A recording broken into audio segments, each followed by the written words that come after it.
Welcome to caucus night in Iowa. Tonight, we'll see which Republican wins the first in the nation presidential event as the 2024 road to the White House begins. From diners to colleges to the debate stage, candidates have crisscrossed the Hawkeye state for months. And while Joe Biden is running for another presidential term on the Democratic side, Democrats in the state have a lot of work to do to rebound from their caucus issues of 2020. For them, tonight is about party business and selecting delegates for county conventions.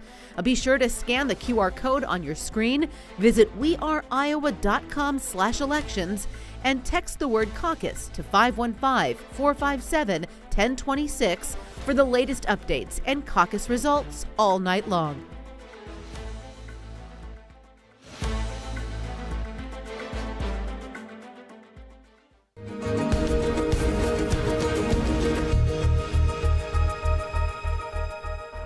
After months of anticipation, the Iowa caucuses are here, kicking off primary election season across the country. Republican presidential candidates have been hitting the state for months now, hoping to win over Iowans. While each of the 5 candidates are hoping to come out on top, right now, former President Donald Trump is the front runner. At stake in the caucuses are Iowa's 40 delegates to the Republican National Convention this summer, where the candidate for the 2024 presidential election will formally be announced for Republicans. I'm Stephanie Haney, and in this In the News Now special, we're breaking down how the Iowa caucuses work and what the results could mean for the other primaries to come, along with how other states are preparing for those elections. Let's start now with a quick Iowa caucuses explainer. Here's WQAD's John Diaz. Iowa is always the first state to cast ballots for presidential nominations, but it does things a little differently. For one thing, there are no voting booths. Instead, voters show up to caucus sites throughout the state's nearly 1,700 precincts, and they must get there by 7 p.m. or they can't participate. These caucus sites include churches, school gymnasiums, and libraries, and even stores in the community. For Iowa Republicans, they will meet in person, and representatives for each candidate will speak, hoping to drum up support. Every caucus goer will be given a slip of paper to pick their favorite candidate. The ballots are counted and the results announced later that night. The big change this year is for Democratic caucuses. For the first time, Democratic voters will cast their presidential preference by mail. The results will then be announced on March 5th, Super Tuesday. The party will still hold an in-person caucus on January 15th, but only for party business unrelated to picking a presidential nominee. So why do the Iowa caucuses matter so much, and why is this first primary a global event to watch? Tom Beaumont, a national political reporter with the Associated Press, explains the significance behind the caucuses and what's at stake for the Republican presidential candidates.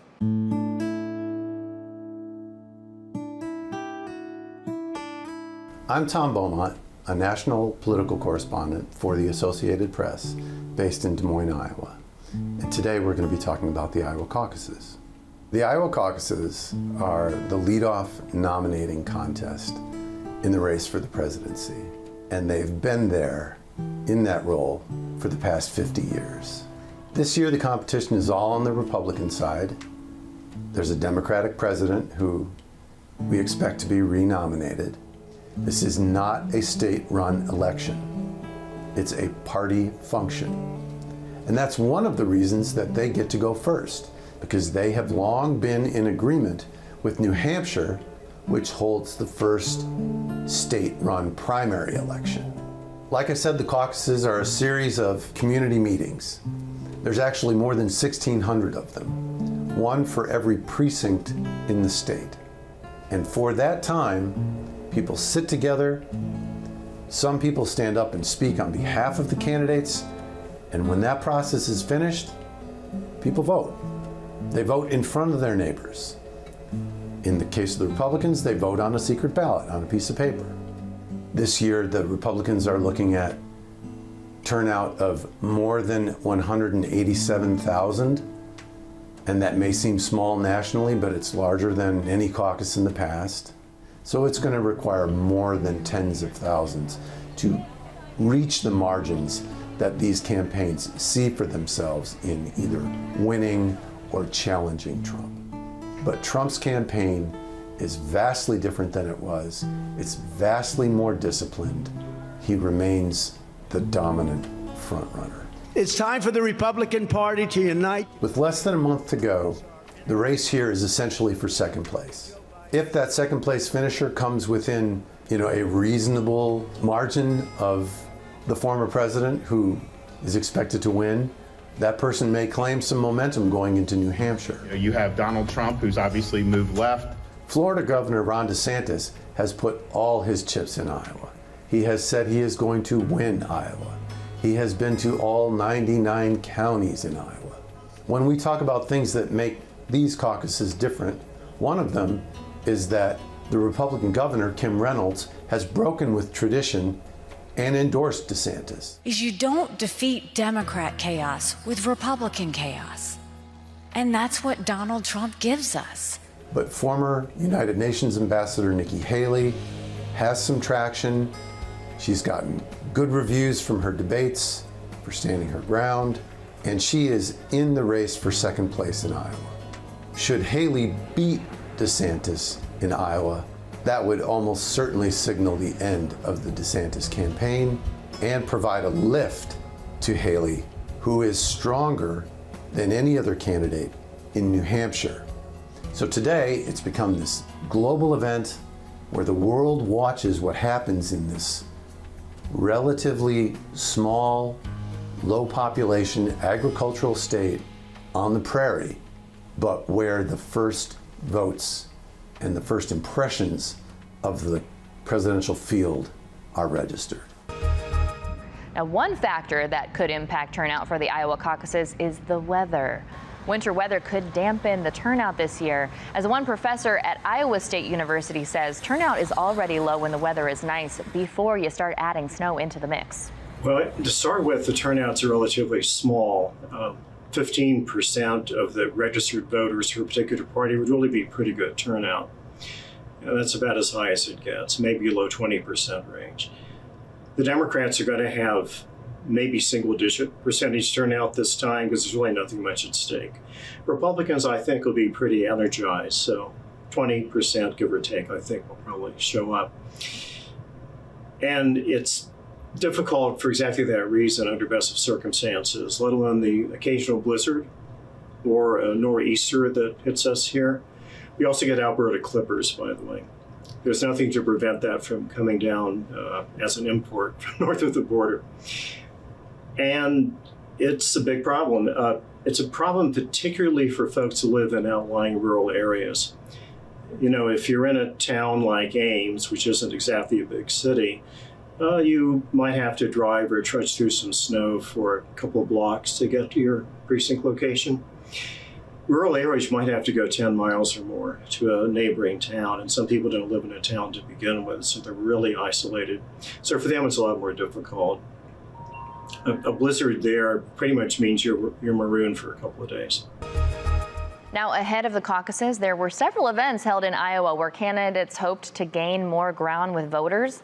Trump held a town hall with Fox News. Vivek Ramaswamy recorded a live podcast episode, and CNN hosted the Republican primary debate. Now, just two candidates participated, Nikki Haley and Ron DeSantis, and they both took to the stage attacking each other and Trump. For more on that high-stakes debate, here's Associated Press national political writer Steve Peoples. Both Ron DeSantis and Nikki Haley know that they're running out of time to change the trajectory of this race, and as a result, they really savaged each other. We heard Nikki Haley call Ron DeSantis a liar more times than I can remember. She created a new website directing voters and viewers to that website that focused on his dishonesty, as she describes it. And DeSantis fought back, said that Haley is just basically focused on doing the bidding of her donors as opposed to serving the people. So they went after each other viciously, but they also went after Donald Trump in a way that we haven't quite seen before. Donald Trump, of course, was not on stage. He was invited, as the moderator Jake Tapper pointed out, but he declined to attend, as he has 6 times before. So both candidates had an opportunity to go after him. For the most part, so far in recent debates, they passed or didn't go super aggressively. That changed a bit tonight, where we heard Nikki Haley say bluntly that Donald Trump lost the election in 2020, which of course is true and might be obvious. obvious, but in Republican primary politics, that is not something you hear very often. Ron DeSantis, went after Trump and actually said that he thought Trump would be convicted in one of his criminal trials, and asked openly, what will the Republican Party do?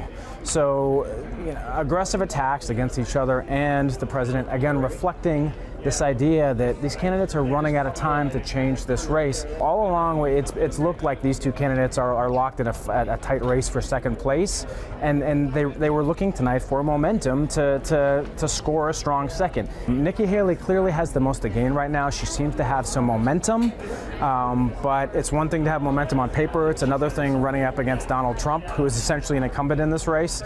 So, both candidates have tremendous challenges ahead.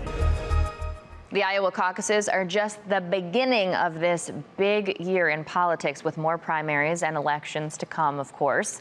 And let's not forget about all of the legal challenges facing the former president. Now, for a closer look at what to expect in politics in the months ahead, here's John Croman. As 2024 arrives, the nation's political future is up in the air. A lot of things that we just can't easily put into a calculation. The first big test for Republican presidential wannabes will be the Iowa caucuses, where Donald Trump leads by more than 20 points and challengers are battling for second place. They might say, I came in second, I did better than I thought, defied expectations, I'm still in it. President Biden's job performance numbers don't bode well for him, but former President Trump is embroiled in a host of civil and criminal cases. We've got the variables of criminal trials, we've got the variables of potentially 2 Supreme Court decisions that could affect the presidential election. It's also a race that will produce a lot of very reluctant voters. Minnesota's Dean Phillips faces his first test in New Hampshire, where he'll try to outdo a write-in campaign from Biden supporters. Dean Phillips is basically running on Joe Biden's personal qualities. He's too old to be president. At the state capitol, it'll be a battle for control of the Minnesota House, with Republicans bound and determined to undo the DFL trifecta ushered into power back in 2022. Because if Republicans take over the state house, all the bargaining about public policy will change in a very radical way. 5th District Congresswoman Ilhan Omar will face yet another Democratic primary challenge, a rematch with Don Samuels and new DFL candidates Sarah Gadd and Tim Peterson. Don Samuels does not have a one-on-one race with Ilhan Omar, and that may complicate his ability to upset her in the primary. And Senator Amy Klobuchar will run for a 4th term. So far, no major Republican candidates have stepped up to challenge her. As you just heard mentioned there, the Supreme Court is expected to weigh in on cases that could impact the presidential election. The court will decide if Trump can be kept off the ballot in states like Colorado and Maine. This is due to his efforts to overturn the 2020 election. Rachel Krause spoke with a law professor at CU Boulder to learn more about what's ahead. The U.S. Supreme Court says it will review Colorado's ruling that Donald Trump is an insurrectionist, barred from office, just like Confederate officers after the Civil War. Trump's lawyers argue that rule doesn't apply to the president, and that January 6th was not an insurrection. Now, the nation's top court will have the final say. So nobody's going to be introducing new facts or arguing specifics. It'll be a very general conversation. Each side will have a half an hour each to make their case at oral argument. But that's really just a public show, because most of the activity will happen in the written briefs. All of the things, the 50 pages that each side submits that articulates their view of the arguments. Doug Spencer, a professor of election law at CU Boulder, says it's the written arguments that carry far more weight here and are mainly how justices make their decision. And in this case, time is limited. Normally, attorneys would have 3 to 4 months to write their briefs. Here, they'll have 2 weeks. In this case, the courts have not signaled any specific issue that they're going to hear. So as of right now, unless they give us more guidance, every possible issue that was litigated below is on the table. And so the 50-page limit becomes a really big issue, because now the parties need to make editorial choices and legal choices about which issues they want to bring, they think are the strongest, and which issues might have to be left out. Oral arguments are set to begin February 8th. Spencer says justices may ask clarifying questions or stay silent if they've already made up their mind. But what we can expect to hear from attorneys, Spencer says, is a focus on history, from what writers meant when the 14th Amendment was written and the mood of the country and Congress when it was ratified in 1868. But this particular Supreme Court has signaled strongly that they care a lot about the original public meaning of constitutional amendments and these original views and the history. Along a long line of cases, voting, gun rights, abortion, all kinds of different issues. So I expect both sides to make arguments deeply rooted in America's histories and tradition to make their case. The Supreme Court will hear arguments in early February, which means they could issue a ruling ahead of the March primaries. Now, pending that decision, as of right now, Trump's name will appear on the ballot as the decision to keep it off is on hold for the time being. Meanwhile, other states are already gearing up for their own primaries. Sarah Horbakowitz spoke with voters and election officials in Arkansas to hear what they expect for the upcoming March primaries. It's kind of exciting just to have that sticker. Anna Skinner has watched her mom go through the election process for years as a state Senate candidate, but this year will be the first time she gets to step in a booth herself. I get to have a voice and say what I think on a national scale. This year, millions will head to the polls, tens of thousands in Pulaski County alone, to make their voice heard. For County Election Coordinator Amanda Dickens, Super Tuesday begins her Super Bowl season. We've been prepping for the last 3 to 4 months, just getting ready. From poll worker trainings to outreach events, she wants voters to know their ballot is secure. All of the machines are locked and secured after testing and remain locked and secured until they're delivered to the polling locations. State Board came out and did an audit of our 2022 general election, 100% accuracy. And as voters and counties are preparing, so are candidates, like presidential candidate and former Arkansas Governor Asa Hutchinson. People are saying it's upon us, we've got to make a decision. Recent polls show Hutchinson at less than 1%, but as he campaigns in Iowa ahead of the caucuses, he's hoping to build national momentum. And from my standpoint in Iowa, you have to beat expectations. You don't have to win. You have to come in a strong finish that beats the expectations. Planning to stay in the race and visit Arkansas again closer to our March primaries. If you're not in the race, then you can't make a difference and you can't have a chance of influencing the direction of our country. You got to be prepared for the long trip of this campaign. While many states hold their primary elections on March 5th, known as Super Tuesday, the Iowa caucuses give us early insight into how those elections may go. The Iowa caucuses are on Monday, January 15th, beginning at 7 p.m. Central Time. We'll be keeping an eye on the caucuses and the rest of the primaries during this political season, and we will bring you the most important updates as we learn more as this process unfolds. Thanks for watching this edition of In the News Now. I'm Stephanie Haney.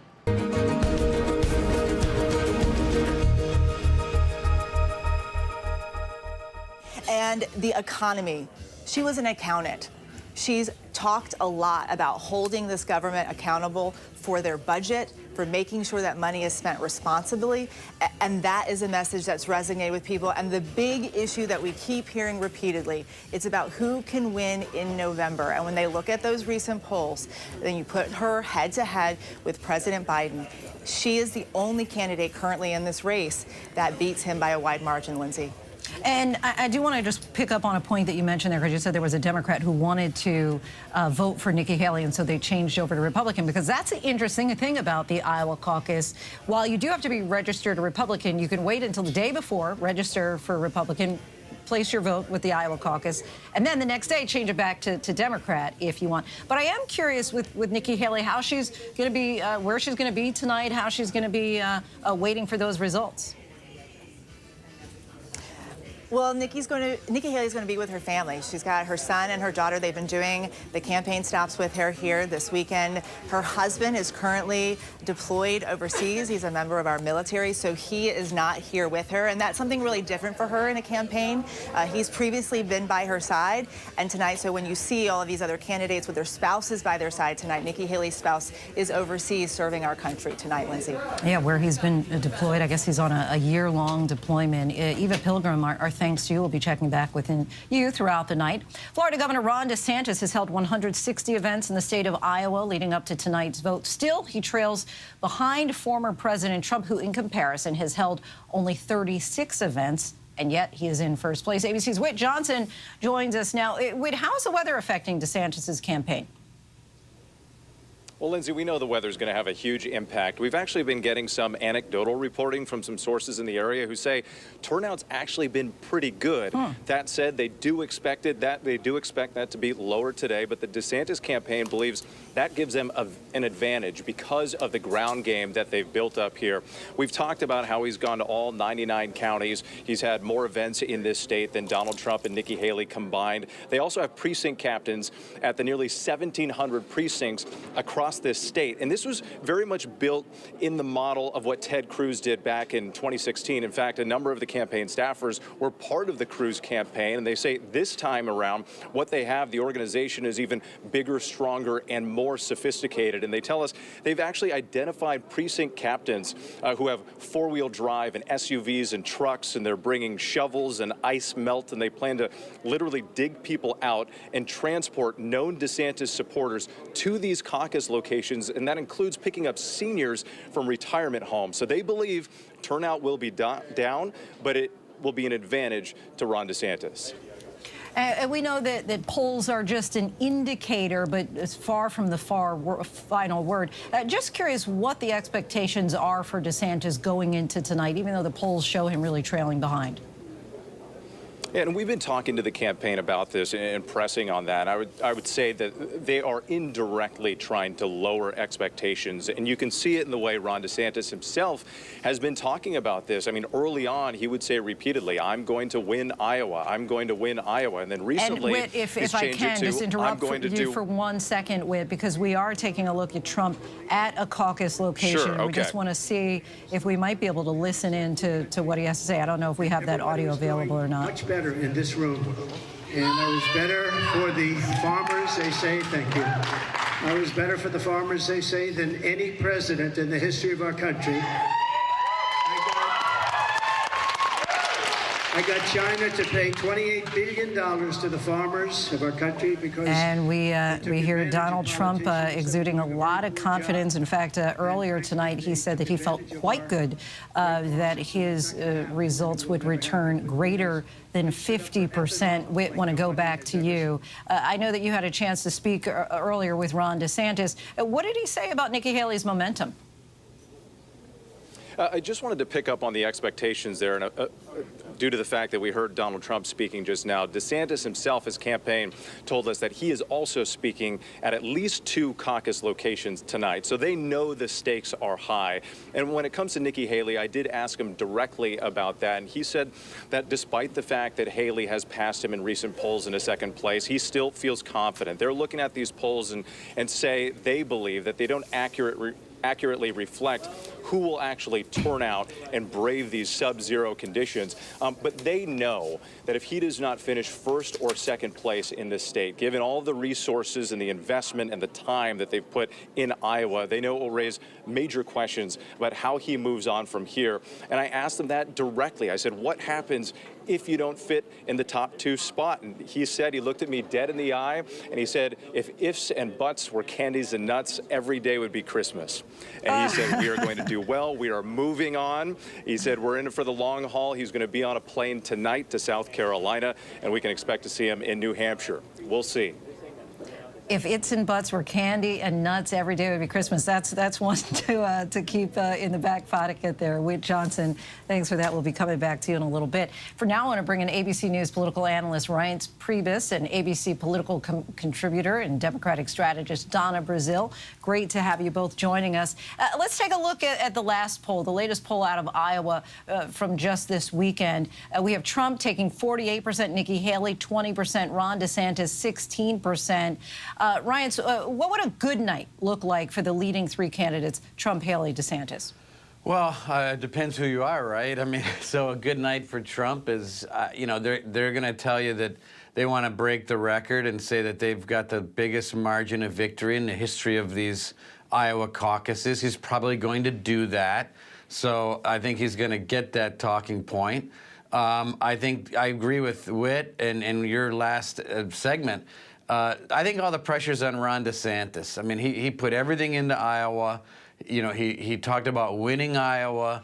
And so there's a lot of pressure on him. If he doesn't get into at least second and not get, like, really wiped out by Trump, then he can probably stay in. But if he gets really whipped or he's in third place, he's going to have a heck of a hard time. I think Haley's got a little bit more wiggle room because she's put all her eggs in New Hampshire. That poll that came out does put some pressure on Nikki Haley that showed her in second. That was probably not what she wanted the weekend before this caucus, but she got it. And so now it makes the analysis a little bit more complicated for her. And Donna, Iowa is known for its surprises. The state's population really has grown dramatically since the pandemic. And as we know, the Republican Party allows voters to change their party affiliation the day of the caucuses. You see any potential for surprises here? Well, Lindsay, I'm old enough to remember when George Herbert Walker Bush came from behind and won. He was, in the last poll, he was down 9 points, and he beat Ronald Reagan. Of course, Ronald Reagan went on to win the nomination and the presidency. So, yeah, we might find some surprises tonight. The big surprise, of course, is if Donald Trump can win over 50%. The second big surprise is who comes in second place. And I think overall the turnout will also exceed expectations given the weather. I'm going to take a look at the evangelical voters to see if they're going to continue to stick with the former president. But the one thing that has surprised me thus far, and looking at the entrance poll, is that over 65% still don't believe that Joe Biden won. 65% of caucus scores. That's shocking, given the fact that he not only beat Donald Trump in the Electoral College, but also won the popular vote by more than 7 million votes. So it tells me that there's still a lot of work to do in trying to convince millions of Americans that the 2020 election were fair and that Donald Trump lost. And Ryan, see, if Trump doesn't get more than 50% of the vote, does that signal a weakness within his campaign, especially going into New Hampshire, where his support hasn't been as strong? Yeah, I know that's one of the talking points out there. I really don't. You know what? There's 3 other people running seriously in Iowa. It's hard to get over 50%. It hasn't happened before. If he does get over 50%, I agree with Donna. I mean, if he actually does get over 50%, I think that then he's going to be able to say they overperformed and they won. And what's going to happen is they're going to start, the Trump campaign is going to start putting on pressure on the national party if and when he wins Iowa to say, hey, I'm the presumptive nominee. Now, we would all say, well, hey, wait a minute, that's too early. But he's setting the tone so that when he comes into New Hampshire, if he wins New Hampshire, he's going to leverage the same talking point that he's the presumptive nominee. I have a lot more questions, but we are out of time for this particular moment. Former RNC Chair Reince Priebus and former DNC Chair Donna Brazile, thank you both. And we'll be right back with more of our special Your Voice, Your Vote coverage of the 2024 Iowa caucuses.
We speak as the first test of the primary season is underway. As we get more projections tonight, I want to pause and join World News Tonight anchor David Muir for an update just coming in from the Iowa caucuses.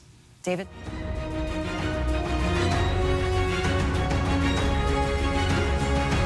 Good evening, I'm David Muir. The first results of the 2024 race for president are now coming in. The Iowa caucuses revealing the election road ahead for Republicans, Donald Trump, Nikki Haley, and Ron DeSantis. Take a look as we come on the air here. ABC News is now projecting, based on analysis of the entrance polling, that former President Donald Trump will win Iowa, where he had nearly a 30-point lead heading into the Iowa caucuses tonight. Nikki Haley and Ron DeSantis are now in a crucial race for second place, with the New Hampshire primary, of course, on the horizon. DeSantis heavily invested in Iowa, visiting all 99 counties, attending more events than Trump and Haley combined. But again, as we come on right now, Donald Trump, we are now projecting, based on analysis of the entrance polling, will win Iowa. I want to get right over to our political director, Rick Klein, back at the big board. Hard to believe we're already back at the big board, but here we are. And why do we know this already? Yeah, we have very little vote in. It's just beginning to trickle in. So these numbers really don't mean very much. But what does mean a lot for our decision desk is that we have polls on the way into these caucuses. It's different than a typical election, David, because caucus sites are these local gatherings around the state. And on the way in, we ask a representative sample of people who they intend to vote for. And right now, the results in that exit poll align closely enough with the pre-election polls to suggest that Donald Trump is likely to win the caucuses. And to remind people, this is what we were looking at from the Des Moines Register poll, a wide lead. And in a case like this, which is very unusual, David, it's very rare that you have a blowout in Iowa, particularly on the Republican side. But in a case like this, when those entrance polls align very closely with the public polling, we have confidence at ABC News that Donald Trump is likely to win. We should note the caveat. The votes are still being counted in many locations. In some locations, the voting hasn't even started yet because of the way caucuses work. But on their way in tonight, Donald Trump showing sufficient support that our team feels confident that he's going to win. Okay, let's stick with these numbers that you have up there right now, and we'll explain to our viewers that these are the numbers on the eve of the Iowa caucuses, the famous Des Moines Register poll that people put so much faith in because it's so often very close to what actually happens during the Iowa caucuses. And it showed that Donald Trump was way ahead of Nikki Haley and Ron DeSantis, that we would be looking at a Haley-DeSantis crucial race for second, which I said moments ago. It appears to be playing out here tonight. But the poll going into tonight, and our decision desk looked at this and the entrance polls and thought that this mirrored themselves quite a bit, enough that they would feel comfortable saying Donald Trump is going to win and likely win big here. Precisely. And that comes with a caveat that people can change their minds once they get in there. But once they vote, and they vote by secret ballot, it is locked in. And people on the way in were voicing enough support to pollsters for Donald Trump to suggest that this is going to be the outcome. And that's where we landed. Again, that this is such a wide lead that in some ways it made the analysis a little bit easier. So this kind of alignment, when you've got the pre-election polls and you've got the exit polls that are all the entrance polls that are all coming in the same direction, that's why we're seeing Donald Trump right now ahead, and a battle for second is very likely. And again, those numbers over Rick Klein's shoulder. That's the poll last night, the Des Moines Register, on the eve of the Iowa caucuses. Of course, we await the real numbers tonight from the voters in Iowa who have braved unbelievably record cold temperatures in Iowa to go out and have their voices heard. I want to get to ABC's Rachel Scott, who's also been in the frigid cold. She's inside, which I'm really happy to see. She's been outside for days and days there in Iowa. Have you heard anything from the Trump campaign as of yet? They predicted, Donald Trump himself leaving Des Moines today, that he would have a win, and a big win at that. Yeah, the former president told me himself he was expecting this to be a tremendous night for him. His election watch party here tonight hasn't even started just yet. For days, he was urging his supporters not to be complacent. And tonight, it is projected that they delivered him that victory that he was hoping for. Look, Donald Trump is running this race on his own rules here. He has not participated in any of the debates. He's campaigned in this state far less than his rivals. In the final stretch, spending more time in a D.C. and New York courtroom than out here on the campaign trail. But in the first major test of this Republican primary, the former president showing that he still has a big grip on this party. And as for the former president, I can tell you he is hoping that this sends a message to his rivals that this is his nomination for the taking, David. Rachel Scott, as soon as you hear, flag us. We'll come right back to you. In the meantime, we want to get to ABC News live prime anchor Lindsay Davis. This is her time of night here on ABC News Live. So we're going to hand the floor right back over to you because you're already digging into the entrance polls. What are voters saying? And again, just to underscore this, that these are preliminary and constantly changing, but so far we're hearing 64% already had made up their minds prior to January. And then two of the questions that really I had found of interest even before tonight, I'm finding that the response is even more surprising. So if Donald Trump were to be convicted of a crime, would you consider him fit to be president? 63% said yes.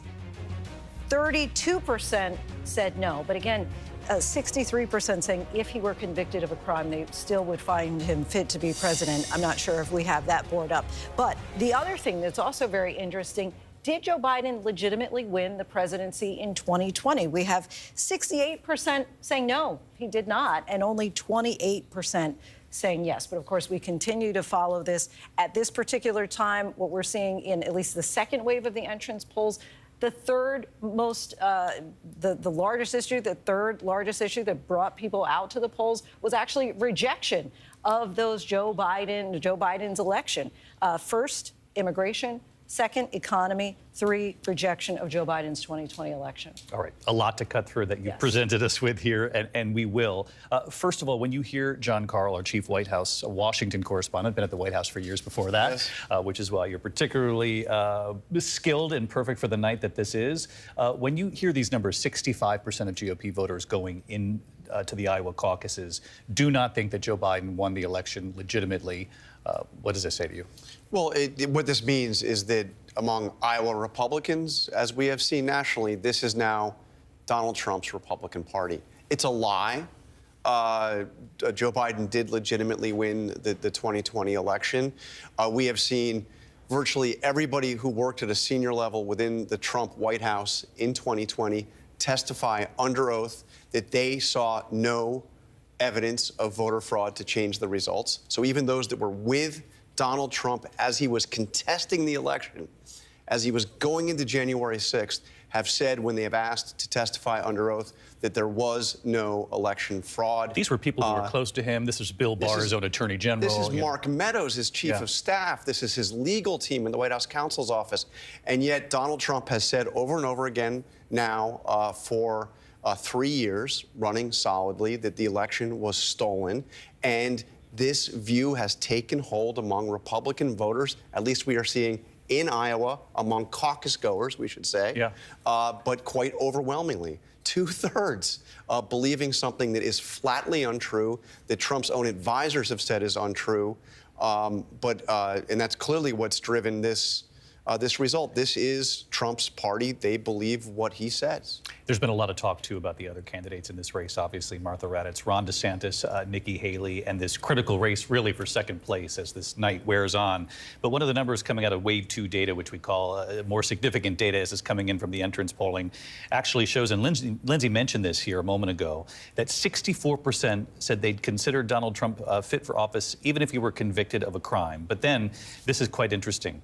84% of caucus goers said that they made up their minds either earlier this month or before that. 69% of caucus goers said they made up their minds a long time ago. So for those who are propelling Trump to victory tonight, they knew, and they knew long ago. They knew long ago, and Ron DeSantis, meanwhile, was going county to county, all 99 counties in Iowa, and it doesn't seem to make much difference for that first place anyway, still fighting it out for the second place.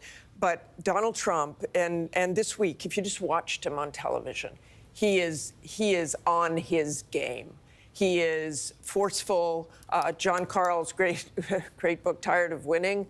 Donald Trump is not tired of winning at this point. And of course, in your book, John, tired of winning meant you're gonna get tired of me winning. Donald Trump can be very dark.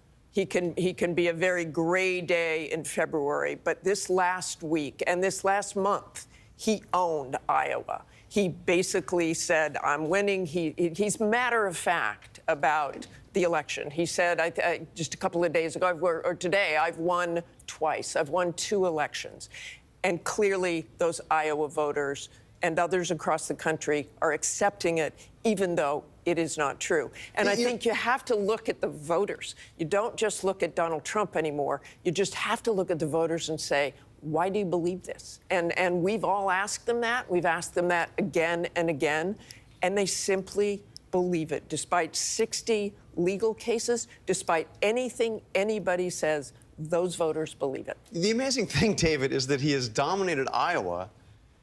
And you're exactly right, Martha. He has owned Iowa over the past week, but he's barely been there.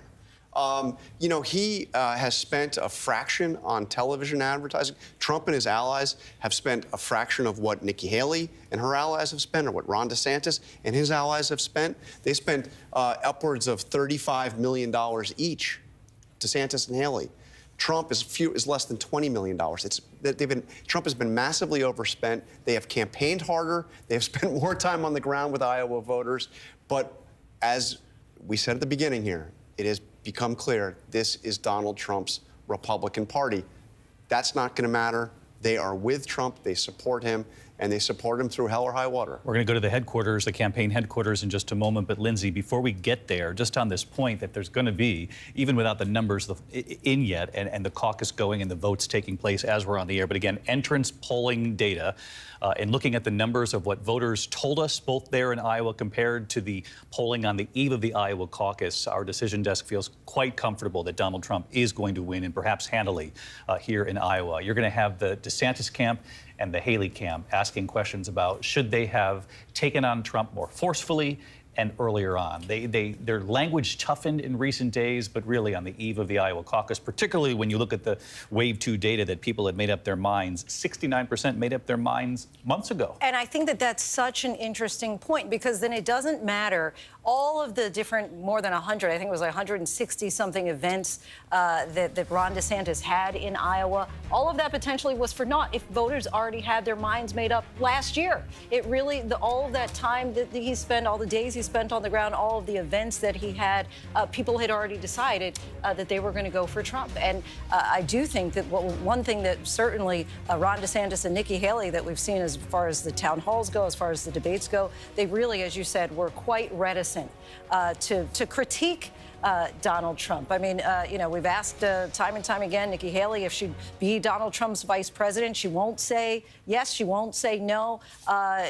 Again, to your point, we have seen them try to establish a little bit of daylight, but without being critical of Donald Trump, because they don't want to offend, it seems, his supporters. And to your point, Lindsay, 47% of voters identified themselves as part of the MAGA movement, with Trump winning 76% of those who were in that group. And Donald Trump said in the last 24 hours or so that Nikki Haley isn't MAGA and Ron DeSantis is MAGA light. And there's going to be a lot of talk about Ron DeSantis, about not drawing a dividing line between him and Trump and going virtually for the same demographic that Donald Trump has a lock on. Evangelicals in Iowa, it would appear, people in rural parts of Iowa. I want to bring in, before we go to the campaigns, Rick Klein over at the board, because, Rick, a lot of attention gets focused now, and rightly so, on this second place finish. It could really make or break either one of these campaigns, the Nikki Haley campaign or the Ron DeSantis campaign tonight.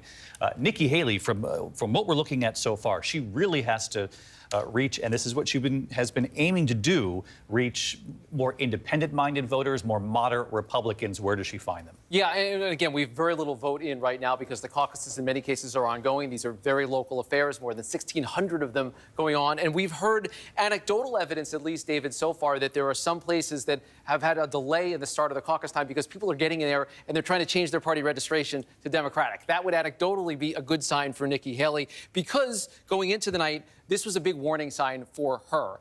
The question out of that Des Moines Register poll about the enthusiasm, and I think this gets exactly to when people made up their mind and whether they were in play at all.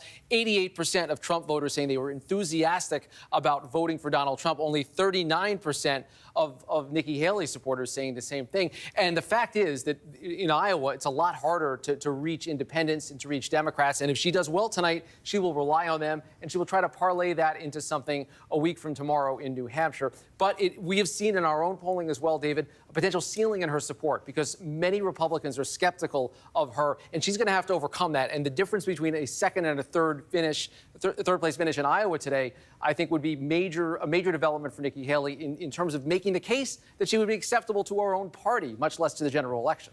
And when it comes to Ron DeSantis, Rick, talk a little bit about the limits he might face in going after, in particular, more conservative voters, evangelical voters. We know that Donald Trump did not win among those those groups back in 2016, but it would look tonight, based on the entrance polling that we're looking at, wave 3 now, that he's doing very well among those groups that he didn't do well among back in 2016. Yeah, exactly. I mean, these are the 2016 results. Ted Cruz won the caucuses that year, and there were places like in the northwest corner of the state, Sioux County, right above it, Lyon County. These were Ted Cruz counties. Look, in a place like this, Donald Trump got absolutely swamped, losing by 20, 30 points. Again, we have very little data in right now, but just looking at that same county of Lyon County, what's in so far has Trump winning. And those are heavily evangelical counties. These are places where a caucus win is made or lost here in the northwest corner of the state, up here through the north central part, and again, south of Des Moines. These are a lot of places where Donald Trump did very, very poorly last night. This night, we are expecting something much different, and we've seen the evangelical voters play a big role in the Iowa caucuses in the past, and it would appear in the entrance polls that Donald Trump is winning a lion's share of those voters. A whole lot of them are going to Donald Trump, and he has established himself with that foothold that is just very hard and impossible for the other candidates to shake. Rick Klein over at the big board. Rick, thank you. Jen Carl, this question to you. What do either one of these other candidates, Ron DeSantis or Nikki Haley, what do they have to do tonight in order to seriously challenge in any way Donald Trump moving forward here? Well, look, first of all, this is a huge blowout win, it looks like, for Donald Trump. For us to be able to project a win this early in the evening, what we're seeing in the numbers in this entrance poll in terms of the makeup of this electorate. But let's remember, though, that the Iowa caucuses have actually done a relatively poor job of predicting winners. Donald Trump lost the Iowa caucuses in 2016. Mitt Romney lost the Iowa caucuses in 2012. John McCain lost the Iowa caucus in 2008. It's been a long time. You have to go back a ways to find an Iowa caucus winner going on to win the Republican nomination. Obviously, we've never seen a victory quite like this one. What do they have to do? Look, Nikki Haley has staked her campaign, as much as Ron DeSantis has on Iowa, on New Hampshire.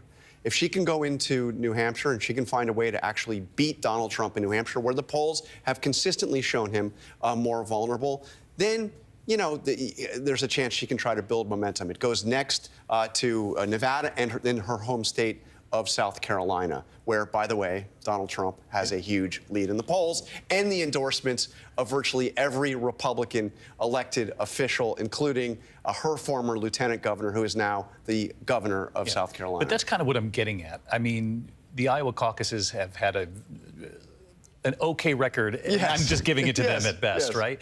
But this is different. You're dealing with a former president. We've never seen a win like this. Yeah. I mean, look, he's dominated the party in a way that we have not seen a front runner who is not already an incumbent president dominate going in to primary season. Is it over? No. We are just now having the first votes actually cast in Iowa, which is, relatively small. But this is going to very quickly turn into a national primary, because once you get past New Hampshire, Iowa, Nevada, March 5th, we're at Super Tuesday. Here's where it could get interesting, and really quickly. Yeah. You mentioned New Hampshire up next.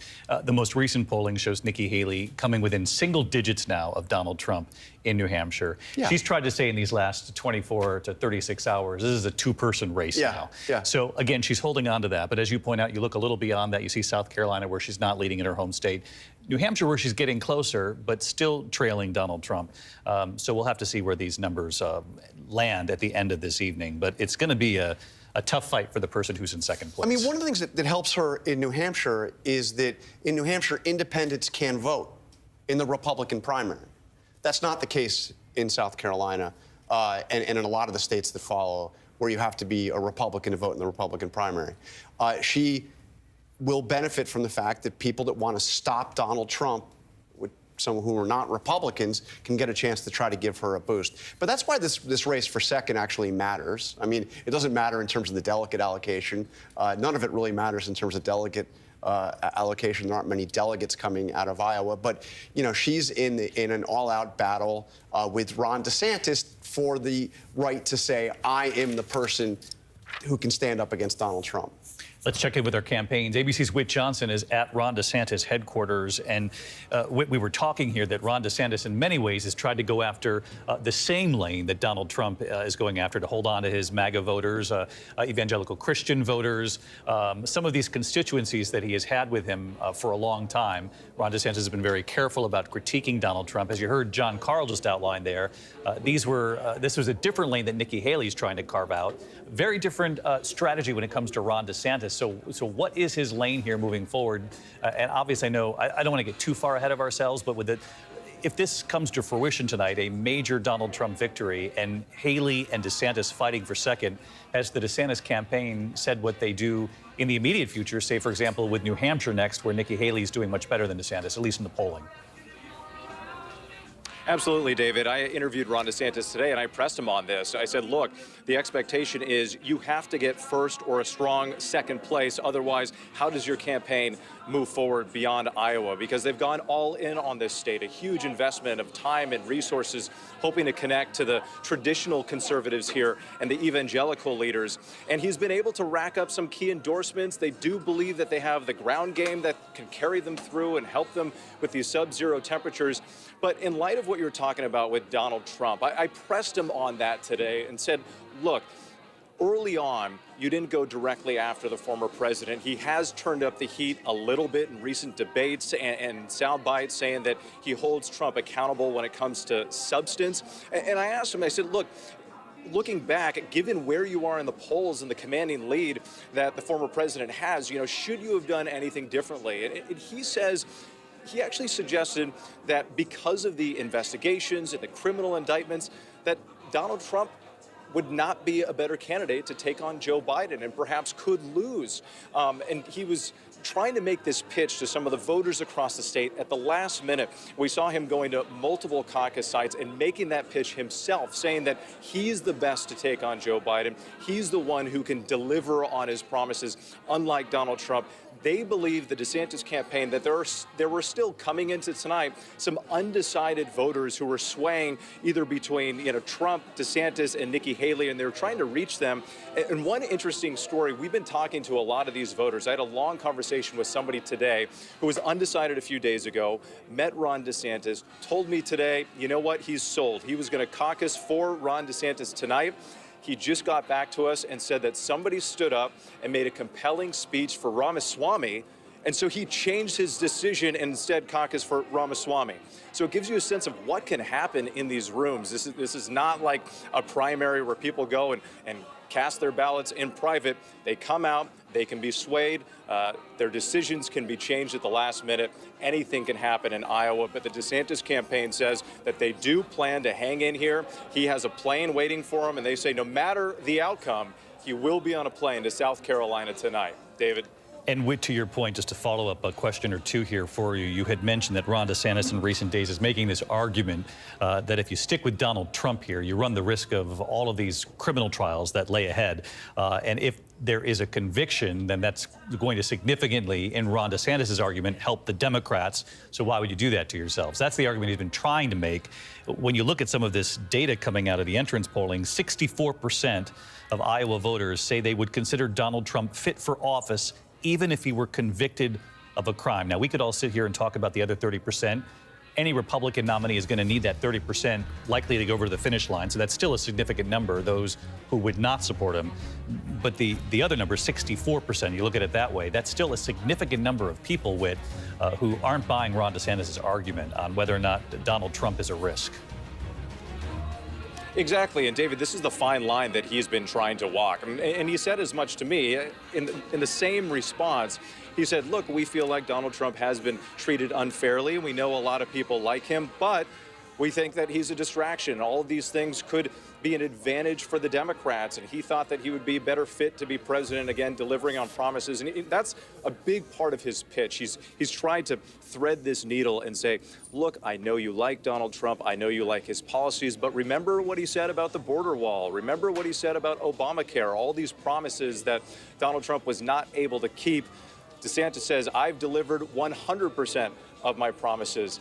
But the question is, even when we talk to some of these folks who are leaning into the message from DeSantis, there's still that question in the back of their minds about whether they could follow through.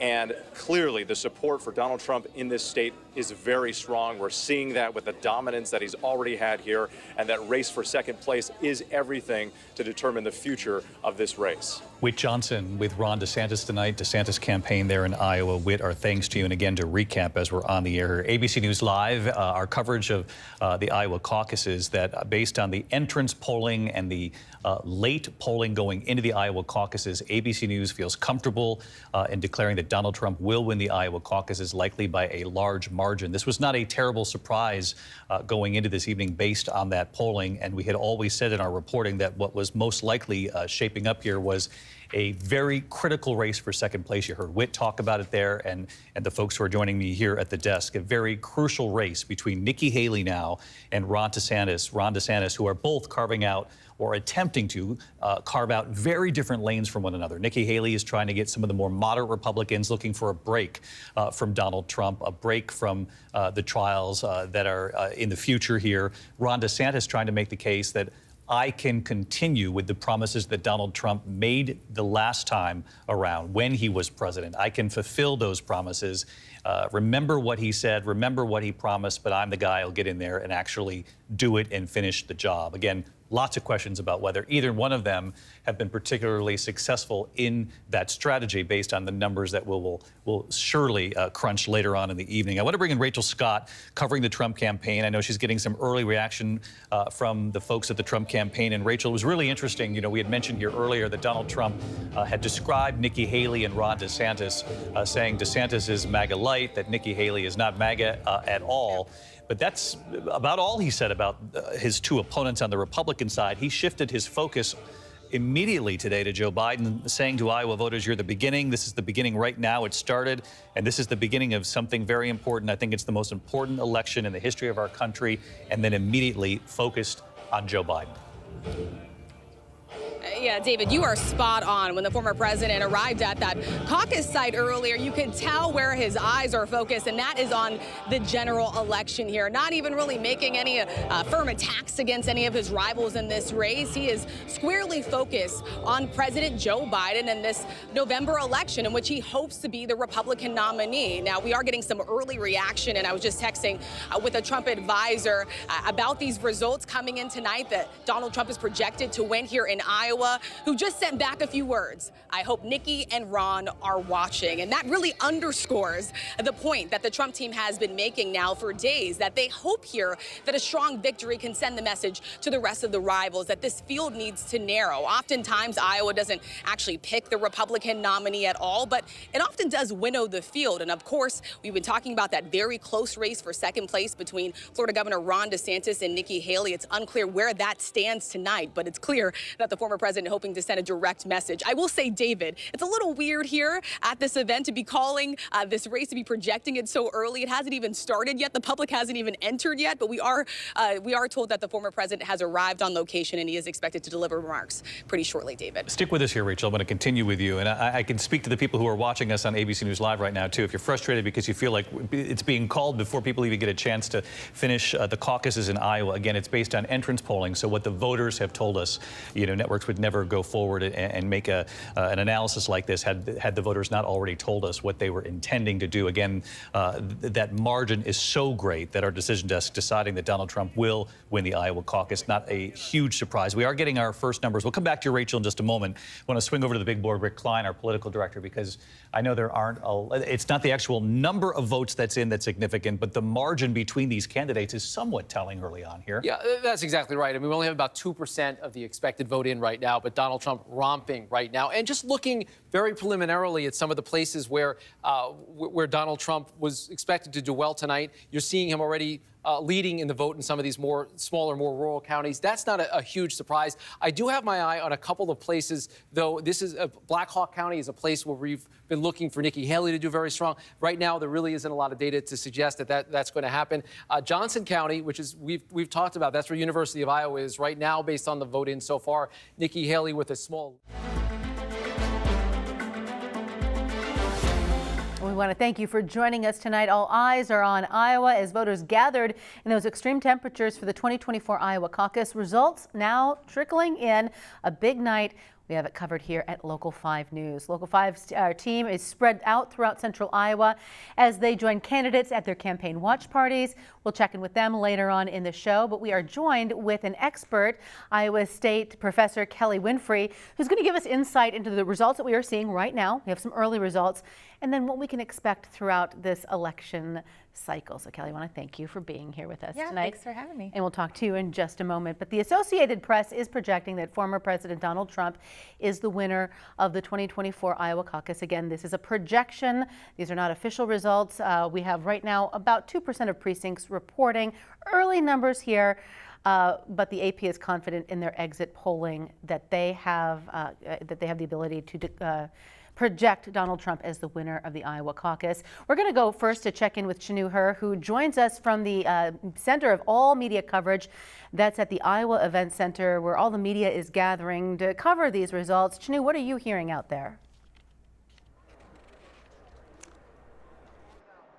Well, Stephanie, the Trump watch party is, in fact, in this building on the first level. So we have reached out to the Trump campaign to get a statement from them about this projection from the AP, from ABC News, that Donald Trump has won the Republican Iowa caucuses. Again, like you stressed and like you mentioned, this is a projection, but it appears that ABC News, as well as the AP, they're confident in their projections. So we have reached out to the Trump campaign. We should get a statement in here anytime soon now. But when I look at those projection numbers, Stephanie, Trump has about 70% of the votes here in Iowa. So we have reached out to the campaign. They will send us a statement very, very soon. And as soon as I speak with them, I will check back in with you to let you know just the reaction, the statement from the watch party.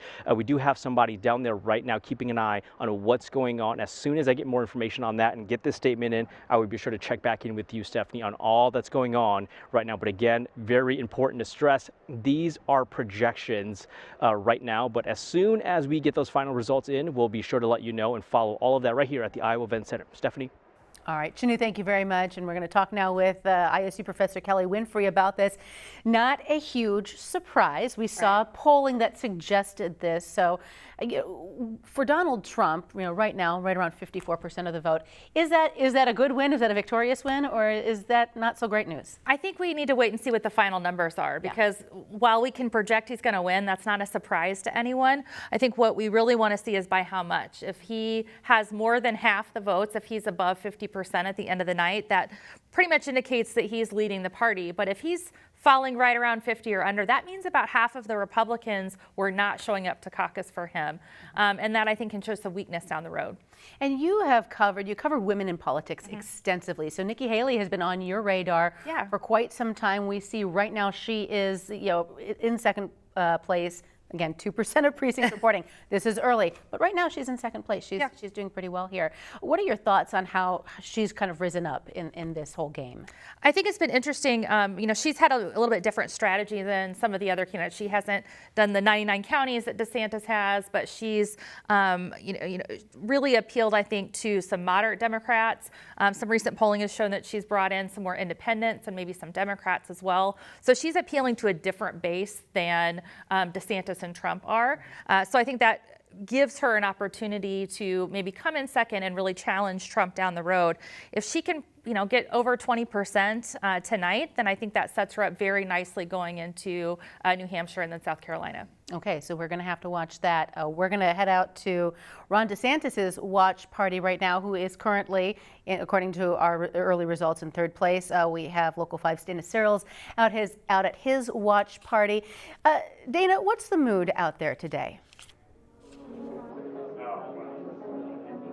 Well, Stephanie, it was a lot of high spirits out here until recently. The DeSantis campaign is frustrated that they already called the results. They actually gave me a statement saying that it's absolutely outrageous, blaming the media that they participated in election interference for calling this race so early, saying before tens of thousands of Iowans have voted. Now, DeSantis, Iowa is a must-win for his campaign. They put a lot of time and resources into the campaign, into the Roots game in Iowa. They have visited all 99 counties, endorsements from Governor Reynolds, Bob Vander Plaat. So it's it's a big state for Governor DeSantis to win, and they are frustrated that the results in the race was already called. I've been out speaking with them, making sure that they believe that the media is participating in the election interference. So spirits are high, but high of a little bit of frustration right now at the race. We'll be out here. Governor DeSantis is expected to speak here after he made his final stop. So we should be here in, about an hour or so. So we'll be out here all night, but I'll toss it back to the studio for now, Stephanie.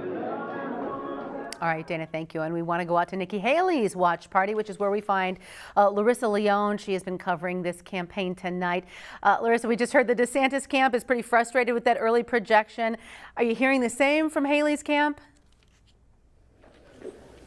I got to tell you, Stephanie, it is actually pretty quiet so far. Everybody's just kind of listening in to the TV screens around, just kind of as those results are trickling in. Only 2% of precincts are reported right now, but Nikki Haley is in second. Now, Haley said at some of her town halls and other gatherings that, if she lost Iowa, that South Carolina and New Hampshire would, quote, fix it. So it's interesting to see what she will think after tonight. But also, when asked if she'd be VP to whoever does get this spot, she says she's not focusing on anybody's races apart from her own, and she says she didn't get in this to become VP. She came in this to be president. So we will continue to look around and listen for what's going on, and stick with us because we'll update you more. Stephanie? Larissa, thank you. And to round out our candidate watch parties, we're going to head out to Connor O'Neill, who has been covering Vivek Ramaswamy tonight. Are you hearing anything from Vivek and his team about this early projection of Trump being the winner? Well, Stephanie, he's not here right now. He's on his way. He's doing some extra events out in Clive. I'm told from his campaign that he's on his way from Clive right now. He's actually, out of all these candidates, he's done the most events in Iowa so far. So I thought it sounds like he's just trying to do one more in Clive before he heads out here. But you mentioned that the Associated Press has projected that former President Trump is going to win this Iowa caucus. Ramaswamy was always an underdog in this race, but over the past few months, during the summer, he was starting to go up in polls. And like I said, when I talked to his campaign a week ago, they said that they felt really, really confident, and they thought that they would shock Iowa with the results of this Iowa caucus. Now, Ramaswamy doesn't have any political experience, but at previous events that I've attended, he said that he would adopt and make his own former President Trump America First campaign. And also, he's also told me that if Trump were to become the GOP nominee, he would endorse him, but only he would expect the same back from him. Back to you, Stephanie. All right, Connor, thank you. And Iowans went out on the coldest caucus night ever to make their voices heard. Guys, I just don't know how we do it, how Iowans do it. We just don't back down from anything, do we? I know, and it's not even close, Stephanie. I mean, this is the coldest night we've had for caucusing out there. And you look back at some of the other years we've had some cold caucuses, not close. 1 degree, well, that was our high today. Of course, it's colder than that now, and it was 16 back in 2004. And you can see the other dates were pretty close to average. The average high is 31. We were 30 degrees below average today. So yeah, tough Iowans out there. Thanks to everybody out there that actually went out and caucused, and we're wrapping things up in most of the communities out there. Now look at the current temperatures. Everybody's pretty much below zero. That's the big number. That little blue number, that is the wind chill. 20 to 30 below out there in most areas. Carroll seems to be the coldest lately. 32 below is what it feels like with that wind blowing. So the wind chill warning continues tonight through tomorrow morning. Temperatures will fall a few more degrees tonight. The wind's really not going to let up. It's a pretty steady west wind, 10 to 15 miles per hour, so there will be some issues with that. Tomorrow, good news. We got sunshine coming in, but it is going to be cold. A lot of the schools are not going to be going tomorrow because it is so cold during the day.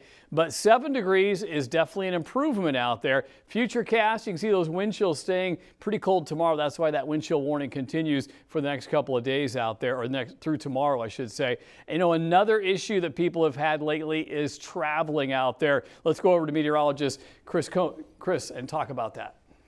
Brad, thank you. Yeah, and with that cold and still some of those road conditions, we do have some school delays and closings for tomorrow. Go ahead and open up another tab in your browser. You can track those on weareiowa.com as well. Taking a look at those road conditions, southern, eastern Iowa, still some issues. Main roads are doing a lot better in the grand scheme, but it's the local level, those gravel roads and county highways that are doing a little worse. A couple days reprieve from the activity, but getting into late Thursday, you start to see that next band of snow moving in. This is an Alberta Clipper that's going to be sliding through. Behind it, wind. And we're going to see that wind kick upwards to about 30 miles per hour with those wind gusts Thursday night into Friday morning. Some areas of blowing snow more than likely. And normally this system isn't a huge deal, but we have to keep in mind that we have a foot plus of snow on the ground. So this snow has nowhere to go but out over our roads. So we'll be watching for some impacts from this, maybe a little bit higher than it might otherwise be. So with the system moving through, behind it, cold temperatures once again. We're looking at another Arctic push of air, this time a little bit shorter. I do think we're dipping down well into the teens below zero, and wind chills will be a factor once again. But you do see that light out of the end of the tunnel. Too bad caucus night couldn't occur next Monday. Stephanie? Happy to see 30s in the forecast, so looking good, guys. Thank you for that. All right, we want to go back to talk about something that we just heard from the DeSantis camp from our reporter Dana Searles, who's there right now. She says they are frustrated that Donald Trump has been projected the winner of the Iowa caucus. He doesn't feel that that was fair, that those results were. I mean, it feels like the tension is pretty high there in that second and third place. It's certainly high for second and third place. It's, really DeSantis, he couldn't have thought he was going to win, right? Like there was no polling to suggest that he would beat Trump in this election. So the early call for Trump shouldn't be surprising to his campaign. Maybe it hurts his feelings a little bit that the story's not more about him. But I think as the night goes on, the story will be about DeSantis and Haley and who comes in second. There was just no reason for him to think that he was gonna win. But I would expect their campaigns to start to reframe this pretty quickly to see how they can come out of tonight with a win of some kind if they intend to move forward into the next few primary races. Because moving on to, say, New Hampshire next, both of them need to have kind of a breakaway moment here in Iowa, don't they? I mean, do either of them have more to lose than the other at this point? I think DeSantis has a lot to lose tonight. He has put more money, resources, people power in Iowa than anywhere else. He hasn't done the same in New Hampshire, and he's not polling very well in New Hampshire either. So if he performs poorly tonight, if he comes in third and a distant third, then I think his campaign's functionally over. He might stay in for a while, but the next few races don't look good for him. So he needs a really good night tonight if he's going to stay in the race. It looks like DeSantis and Haley at this point are neck and neck, so we'll have to see how that goes. But if anybody's going to beat Trump for the nomination, that needs to consolidate pretty quickly. Right. If he's over 50%, I think where we're at now is around 56% the last time I checked. The IDP website or the Iowa Republican website, you got to get down to one competitor if there's going to be a chance for them to win. Do you ever remember a time where we were on pins and needles so much for second and third place? No, absolutely not. We've also never had a former president running after they've, lost a general election. So this is a very unique cycle to see how things pan out. And it will be interesting to see the numbers of who turned out, how many people turned out, just what the enthusiasm is there. Yeah, we had about 180,000 turnout in 2016, which was a record-breaking number, and I wouldn't expect that for tonight. But before that, we were looking at about 120,000, I think, in 2012. So 120, 140,000 is a pretty good turnout. Okay. We'll see what those final numbers look like and which folks turned out. But I don't think the cold weather is really going to keep Iowans out from coming, and I don't think it's going to keep certain supporters home versus other supporters. Okay, people are going to caucus if they want to caucus. It's Iowa. Yeah, we do things in the weather. We put on our winter clothes and we go. Yes, we do. All right, Kelly, thank you. And we want to head out to Local 5's Megan McPherson. She is at the Iowa Event Center, which is kind of the hub of all of the activities, where all the media is gathering to cover this. Megan, what are you hearing out there right now? Hey, Stephanie, we just raced over back here to the Iowa Event Center after being at East High School at that Metro Republican caucus precinct. Of course, now with AP early projecting Donald Trump as the winner of tonight's caucus, it is starting to get a very excited emotion, and there is starting to be a lot of excitement down here at his watch party, which is just behind me here. People, supporters, caucus goers from all across the state and certainly from here in Des Moines are starting to gather here and await to hear former President Donald Trump speak, likely give his victory speech, as you know, that's kind of what we're predicting here with that AP ruling. Of course, it's still early. As Dana just mentioned, you know, the other candidates, Ron DeSantis, Nikki Haley, are still wanting to wait. But I will tell you that when we were just at that Metro Republican caucus precinct, both of the caucuses, there were two precincts voting at East High School there, and both of them came out on top with Trump. Both of those precincts voted in favor of Trump. So, you know, that AP ruling is certainly signifying sort of what we saw at the precinct. All right, Megan, thank you. We appreciate that update. We appreciate you speeding over there. We know these numbers came in quickly. We were not expecting that projection so early. But let's take a look at the latest numbers that we do have. We want to just bring you up to speed. And this is early. I mean, we just have, what, at this point, about 4 or 5% of precincts reporting. Again, there you have Donald Trump, that little check mark, indicating that the AP is confident that he is the winner. They're projecting that right now. Ron DeSantis holding second place with 19.5% of the votes. Nikki Haley, though, not far behind and just separated by, you know, a handful of votes there. You can see on your screen.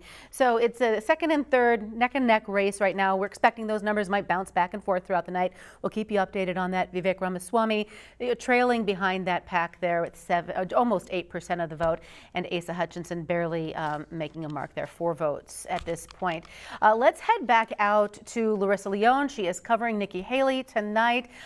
You know, we just talked about how this is an important night for Team Nikki. They want to have a good showing here in Iowa. Larissa.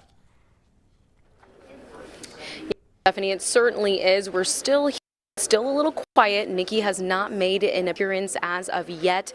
And, you know, she's still projected as the second place winner, but she's neck and neck with Ron DeSantis, so it's still anyone's game at this time. The UN ambassador has been a tough competitor in this caucus campaign. She's the only woman running for president for 2024, but Haley has spoke on some pushback that she's received about former President Donald Trump, some saying that she's not sticking up for him enough, others saying that she says too much against him. So it's quite interesting to see kind of how that relationship works there. Now, she has saying that she doesn't want to fight for chaos and has stated that she doesn't believe President Trump is the person for the job. And so we will just have to keep on checking up on those numbers to see if she can hold on to this second place spot tonight or if it can be ripped away from her. I know it's an important position to be in here, so we're just going to wait around, see if she comes and stops by and just see how the energy is. Stephanie? All right, Larissa, thank you. We really appreciate that. And we did hear from the Haley camp earlier tonight. Let's take a listen to that sound. Tonight is way bigger than who wins. Tonight is way bigger than how many people to participate. This is about where we start the process of picking the most powerful human being in the world. And I'm an educator. And if you want to look an 8th grade class in the eye, and you want to tell them that someday you can be president of the United States, it's got to start in a place like Iowa. All right, different sound than what we expected, but let's discuss that a little bit here. I want to talk to Kelly, if you can come out to our 2-shot so we can talk about that. Chairman Jeff Kaufman, there's saying this earlier tonight that Iowans don't pick the next president. We start a very important conversation, but a lot of momentum comes out of Iowa. You've got donors from all over the country watching what happens here to decide if their dollars are being well spent. So what really is on the line when it comes to the Iowa caucuses? It's momentum, right? It is whether or not you're going to get more, you're going to raise more money. Doing well in Iowa often leads to more fundraising, more volunteers, more momentum going into New Hampshire, South Carolina, and then on through Super Tuesday. But a poor performance or doing below expectations. So say, for example, if DeSantis fell, ended the night with like 10%, that would be awful. That's probably the end for him. On the flip side, if one of those candidates came in with 25%, that would show that they can be a real competitor to Donald Trump, would probably help with fundraising, probably help with their campaign organization. You know, whenever a campaign's not doing well, people start to fall off, right? The campaigns fall apart, money dries up, PAC support disappears. So it's really about making sure that you have what you need to go beyond Iowa. You know, Iowas weren't not very good at actually picking the nominee, right? Particularly the winning History one. would say, yes. But we do tend to narrow things down. And like we saw with the Democrats in it was only 4 years ago. In 2020, you know, Biden came in 5th. So we really didn't get it right, but we did kind of indicate some weaknesses and some strengths of other candidates. Made Biden step up his game a little bit to prove that he was supposed to be the front runner. Sure, and let's talk about the Democrats because they are caucusing tonight, but it's different this year. This is a historic year for the Democratic Party. People are sending in preference cards, so they didn't necessarily have to show up. We had a precinct chair say if they saw 20 people tonight, they'd call that a win. Yeah, what do you think? Is that going to keep momentum going for the Democratic Party, enthusiasm to get people feeling fired up for the process, or is this a miss here? What do you think about that? Well, I think, you know, it's challenging because we want the Democratic Party of Iowa wants to make sure that their delegates count in the national convention, so they don't want to upset the national party too much.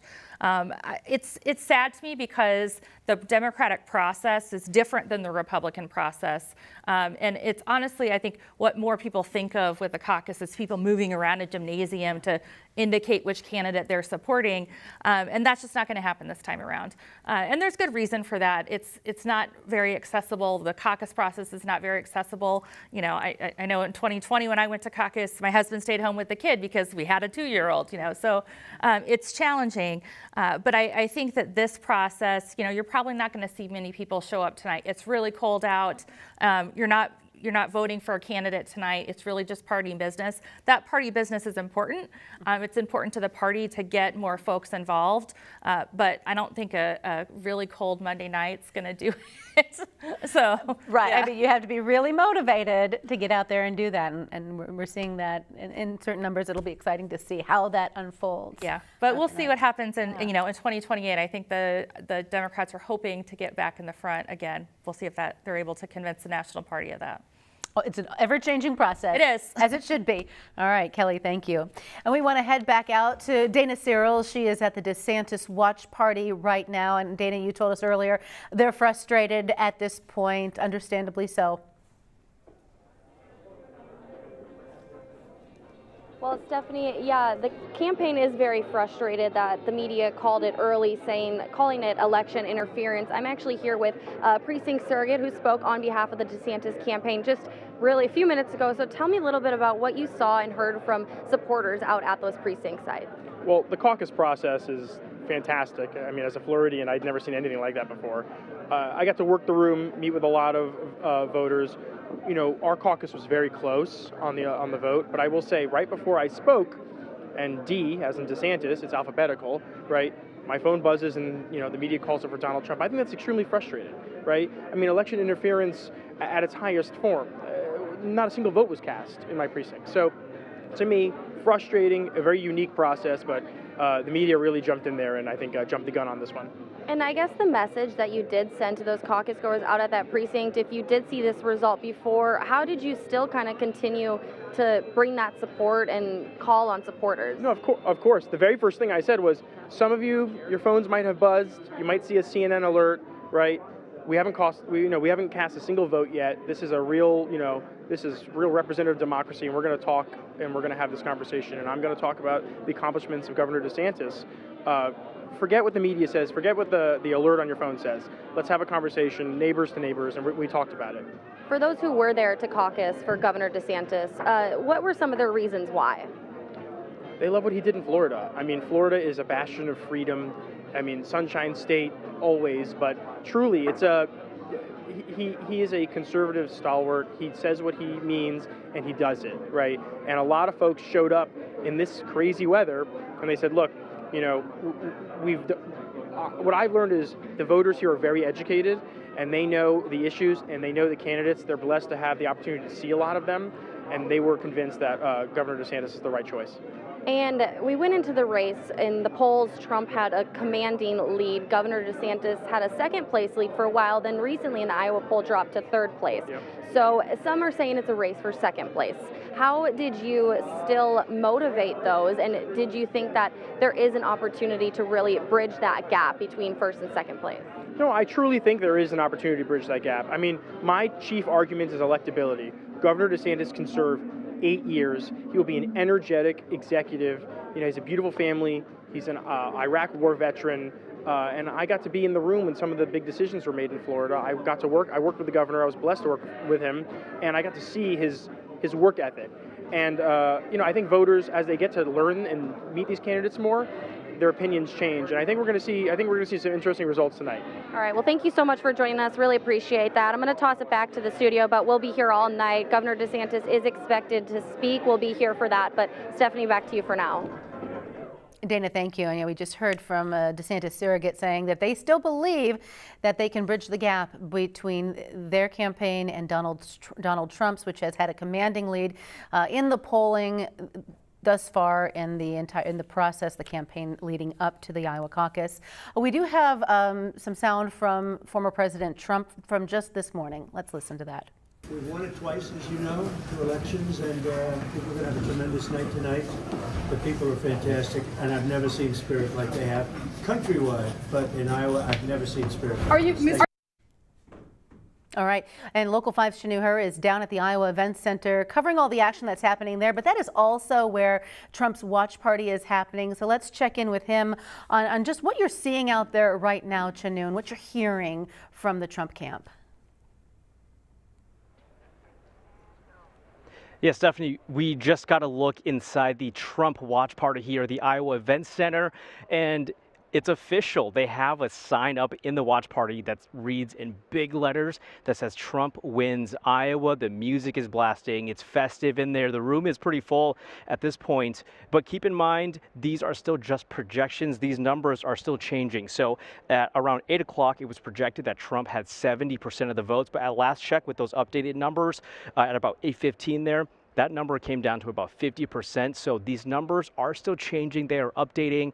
Again, these are just projected numbers that we'll continue to keep an eye on throughout the rest of the night. But Trump's campaign at the watch party already putting up the signs, Trump wins Iowa. So we'll continue to keep an eye on that. And also keep an eye on who comes in second, because like our analyst there in the studio said, it's not often that we are keeping an eye on who comes in second. It's about who comes out on top. But with this race, it looks like Trump has a pretty commanding lead at this time. So we'll continue monitoring these live updates, these live numbers, and bring you all the latest right here on Local 5 News. Stephanie. Shanu, thank you. We appreciate the update. Kelly, let's talk a little bit about the caucus process, because it seems like every 4 years we hear that Iowa should not go first. The caucus is outdated. It needs to be updated. It needs to be moved to a primary. What are your thoughts on the good and the bad of a caucus system? I think one of the things that's really attractive about a caucus system is in its ideal form, it shows democracy at work, right? You get your community together, they talk about why they're supporting a candidate, and they get to know each other, and they cast their vote. So whether it's the Republican system or the Democratic system, you're gathering with other folks to talk about politics. And I think in a time when we are so polarized and we don't talk to our neighbors about politics, that it's a nice ideal. Unfortunately, it is kind of hard for some folks. You've got to show up at a specific time on a specific night, and that's not easy for everyone, especially if the weather is really terrible. It might not be easy to get there. So it is exclusionary in that process, but I do think it also affords candidates a chance that other states and primary systems don't, because of the nature of the caucus, because of what the retail politics of it. Candidates get out there and meet people. Iowans have an expectation that they get to meet a candidate if they want to. When I moved here about 10 years ago, it blew my mind that I had students that were like, oh yeah, I met Barack Obama when I was in elementary school. And it was just like, what? That's normal here. Because they expect to be able to really vet the candidates. And I think Iowans take that job very seriously. And it's done in a way that's not as mediated as you see maybe in New Hampshire or South Carolina or some of the other states. And so it gives some candidates a chance chance that maybe wouldn't have a chance. Otherwise, Barack Obama being, that victory and his really good ground game in 2008 was an upset, and he became president. And it's a fascinating process. It brings people from all over the world to cover this media, but you also had a team of journalism students come from Emerson College, is that correct? Yeah, so we study this. Yeah, every 4 years, Emerson College brings some students out, communication and journalism students, to go to campaign events. Some of their journalism students cover those events. I think some of them are at the Media Center tonight, and just really to see the process happen and witness it, because it's really, unless you go into one of those caucus rooms and experience it, it's not like anything you've ever done before if you're not, if it's just unique. And so they get to come experience it for themselves, talk to candidates, go to all these events. I know there were a lot of canceled events Friday and Saturday, but they still managed to see, I think, all of the candidates at this point. So it's a great opportunity. Yeah, we are lucky as Iowans to be able to do this. Yeah. We had some folks from Alabama and Florida that couldn't make it up, but our New Englanders were able to bear the weather. Understandably so. We're kind of having New England type weather. Yes. Chris and Brad have been keeping us in the loop on that all week long. Really, we knew, Brad, we knew this was going to happen. We saw this days ago. Yeah.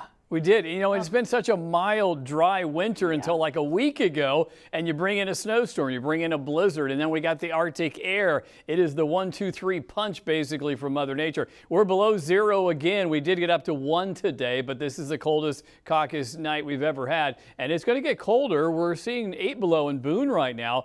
Some of the temperatures are about the same across much of central Iowa, eastern Iowa, southeast Iowa, just a tad warmer. Look at these wind chills getting down to 30 below, and again, those could go close to 35 below in some areas. I expect we're going to be around 25 to 30 below through tomorrow morning. That's why a lot of schools are saying no go out there. We're looking at those temperatures pretty cold again tomorrow, but they're not going to warm up that much. 7 degrees is better than it has been the last couple of days, so we will take it. Now, it's pretty quiet weather. We do have a chance of snow Thursday. At least we don't have snow tonight out there because the roads have been trying to recover ever since, of course, the blizzard. Let's go over to meteorologist Chris Kubal and talk about that. Brad, yeah, the roads are still impacted. This is stretching all the way back to the blizzard on Friday and Saturday. Main roads are doing a lot better. Still some impacts in eastern Iowa, as you see, a little bit more pressing there on the main roads. But when you drift off into the county highways and those rural gravel roads, there are still some locations that are digging out from this winter storm. Now, I'll tell you what, another round of snow is on the way. This is an Alberta Clipper diving in for late Thursday. What is typical with these? We see a pop of snow, pop of winds, and then the cold follows in. And this is almost a textbook scenario of that. Bringing in that snow very late on Thursday. And again, as you see behind it, that wind on the uptick. Now, good thing is this is overnight, and it's harder to get those stronger winds to materialize during the overnight setting. But still, we're talking wind gusts to 30 miles per hour. And so we're going to have to watch things for you. Snow and wind combo. We just saw that. Now, this is not up to that level, but it does maybe jump a level because of what's already happened in the last week. We have so much snow on the ground and nowhere to put this snow in the ditches any longer. So with any sort of wind and still loose snowpack, it's going to try to blow everywhere. So those winds, very crucial. If we get anything any stronger, it could be bigger problems. Here's our 10-day after another burst of colder air. You see 18 below going into early on Saturday, but there's that light at the end of the tunnel, some mid-30s, pretty typical to the time of year. We'll dive into that on Monday. Stephanie? All right, Chris, thank you. Let's head back out to Nikki Haley's campaign where we find Local 5's Larissa Leone. Right now, with our early results that are in, about 4% of precincts reporting, we have Nikki Haley just slightly trailing Ron DeSantis in third place right now. So, Larissa, we know that tonight could be, with a good, strong second place finish, that could be a really good thing for Nikki Haley. Certainly, Stephanie, can help her campaign quite a bit. Now, we're here. People are starting to trickle in a little bit. There was a precinct down in the same building down a ways, and so that's kind of wrapping up as well. And a lot of people are kind of trickling in, starting to talk. Really haven't heard anything substantial, but I know that Nikki Haley is making her rounds. Her latest stop was in Clive just a little bit ago. We have been hearing that she's making her way here now. So when she comes, we're hoping to hear from her, hoping to see what she has to say about the results results right now, neck and neck. She's holding on to a lead, but anything can change right now, and we will continue to update you as this kind of fills up and gets a little bit more lively. Stephanie? All right, Larissa, thank you. We're bouncing around all the campaigns tonight. We're going to go back out to the DeSantis camp where we have Dana Searles.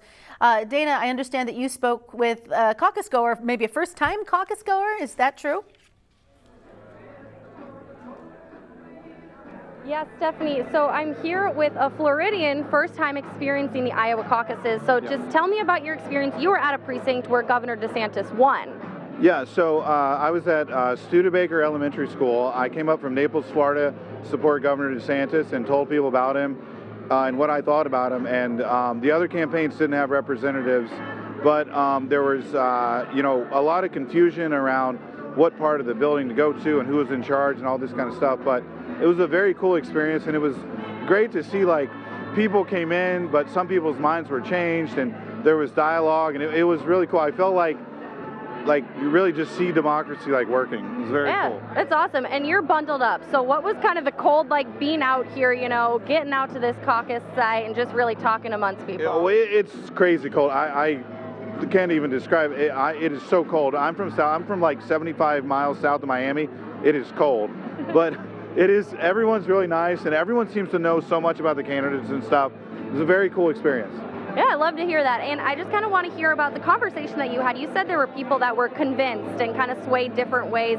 What was that like, and what did you hear from people on why they were convinced one way or the other? Sure. So what seemed to move some people's needle was Governor DeSantis being able to serve 8 years instead of 4, and then also the fact that Trump is going to have to campaign while dealing with the indictments. Those two things seem to kind of support people. And I told people, look, it's a matter of degrees. Trump did a lot for this country, but is that really the person that you want in 2025 to 2029 leading the country? So overall, how would you describe the Iowa caucuses to one person out of state, and what could they expect when they come here? Other than the cold weather, it's been really cool, and I feel a little bit like a political tourist, but I tell you, it's amazing how much these people in Iowa know about the candidate stuff. It's like everyone's done a lot more research and spent a lot more time on the internet learning about the candidates, and they've all seen the candidates 2 times, 3 times, 4 times, and that never happens where I'm from. So I think it's been a really interesting learning experience for me. Definitely something Iowans pride themselves in. Well, thank you so much for joining us and braving the cold out here in Iowa. Really appreciate your time. Again, we'll be out here all night. Hopefully Governor DeSantis is expected to speak here, but we'll be here all night again. We'll toss back to you, Stephanie. All right, Dana, thank you. And we want to clarify that was a first-time caucus attendee. People can come and watch. You have to be an Iowan, a registered voter with the party to vote. So he did not get to vote, but he got to come and watch. Yes. But said some of the things we were talking about that maybe people who watch the caucuses from a distance and say this isn't a good process, come and see the interaction and the engagement and realize that it is something special. Is Iowa, in general, a good state to start the country in? Because this is a debate that happens every 4 years as well. Yeah, I think whatever state you choose, it's not going to be representative of the whole country. I do think that Iowa, in terms of socioeconomic demographics, we are pretty representative of the country. So there's that sort of representation. And, having a rural agricultural state in the mix, there are different priorities there than you might see, in New Hampshire or South Carolina that should be part of that conversation. So I do think it's important that we have a state like Iowa early on. And honestly, the fact that it is more affordable to campaign in Iowa allows more access to candidates. Mm-hmm. So while our demographic might not be the most racially and ethnically diverse, and the caucus process might not be the most accessible, those that do participate do take that job, I think, pretty seriously. As that first-time attendee had said, people he had talked to had seen multiple candidates multiple times, and people, I think, really do take the time and not just vote for, we see Trump's ahead in the polls, I'm going to support him. People have really taken that and considered, and as we saw even with recent polling, folks that were saying, I'm still not totally 100% sure, I could change my mind, indicates that they're really contemplating those decisions. And that's what you want folks to do in a democracy. You don't want them to just pick whoever's at the front runner or whatever their party is. You want them to think about it and talk about it with people. And we saw people attending these events leading up, even through this bad weather we just had, because they were there, they really didn't know yet, but they wanted to make a good decision. And that says a lot. Yeah. about the process here in Iowa and how serious Iowans take it. Yes. It's always really thrilling to see. It is. You know, when I moved here 10 years ago, it was a new experience, and I just was so jealous that I didn't get to grow up in this. You know, as somebody who loves politics, the access that we have, and people here take it seriously. They absolutely do. Let's head back out to Connor O'Neill at Vivek Ramaswamy's watch party there. Connor, you also spoke to a first-time caucus goer. Yeah, so we're talking to August Alexander. You're from California, you told me. You're from Denver University, but this is actually a really cool thing, you guys. You and a bunch of your students are going around to events here in Iowa to get just basically a glimpse in the political atmosphere, right? That's exactly correct. Yeah. Talk to me about what you've seen so far today. Okay, so we've been in here since Saturday. Not too much done on Saturday because there were a bunch of delays at the airport. Weather was not good, but that night we went to an Asa Hutchinson event, spoke with some people there, kind of saw what the turnout is. Some of us got asked questions.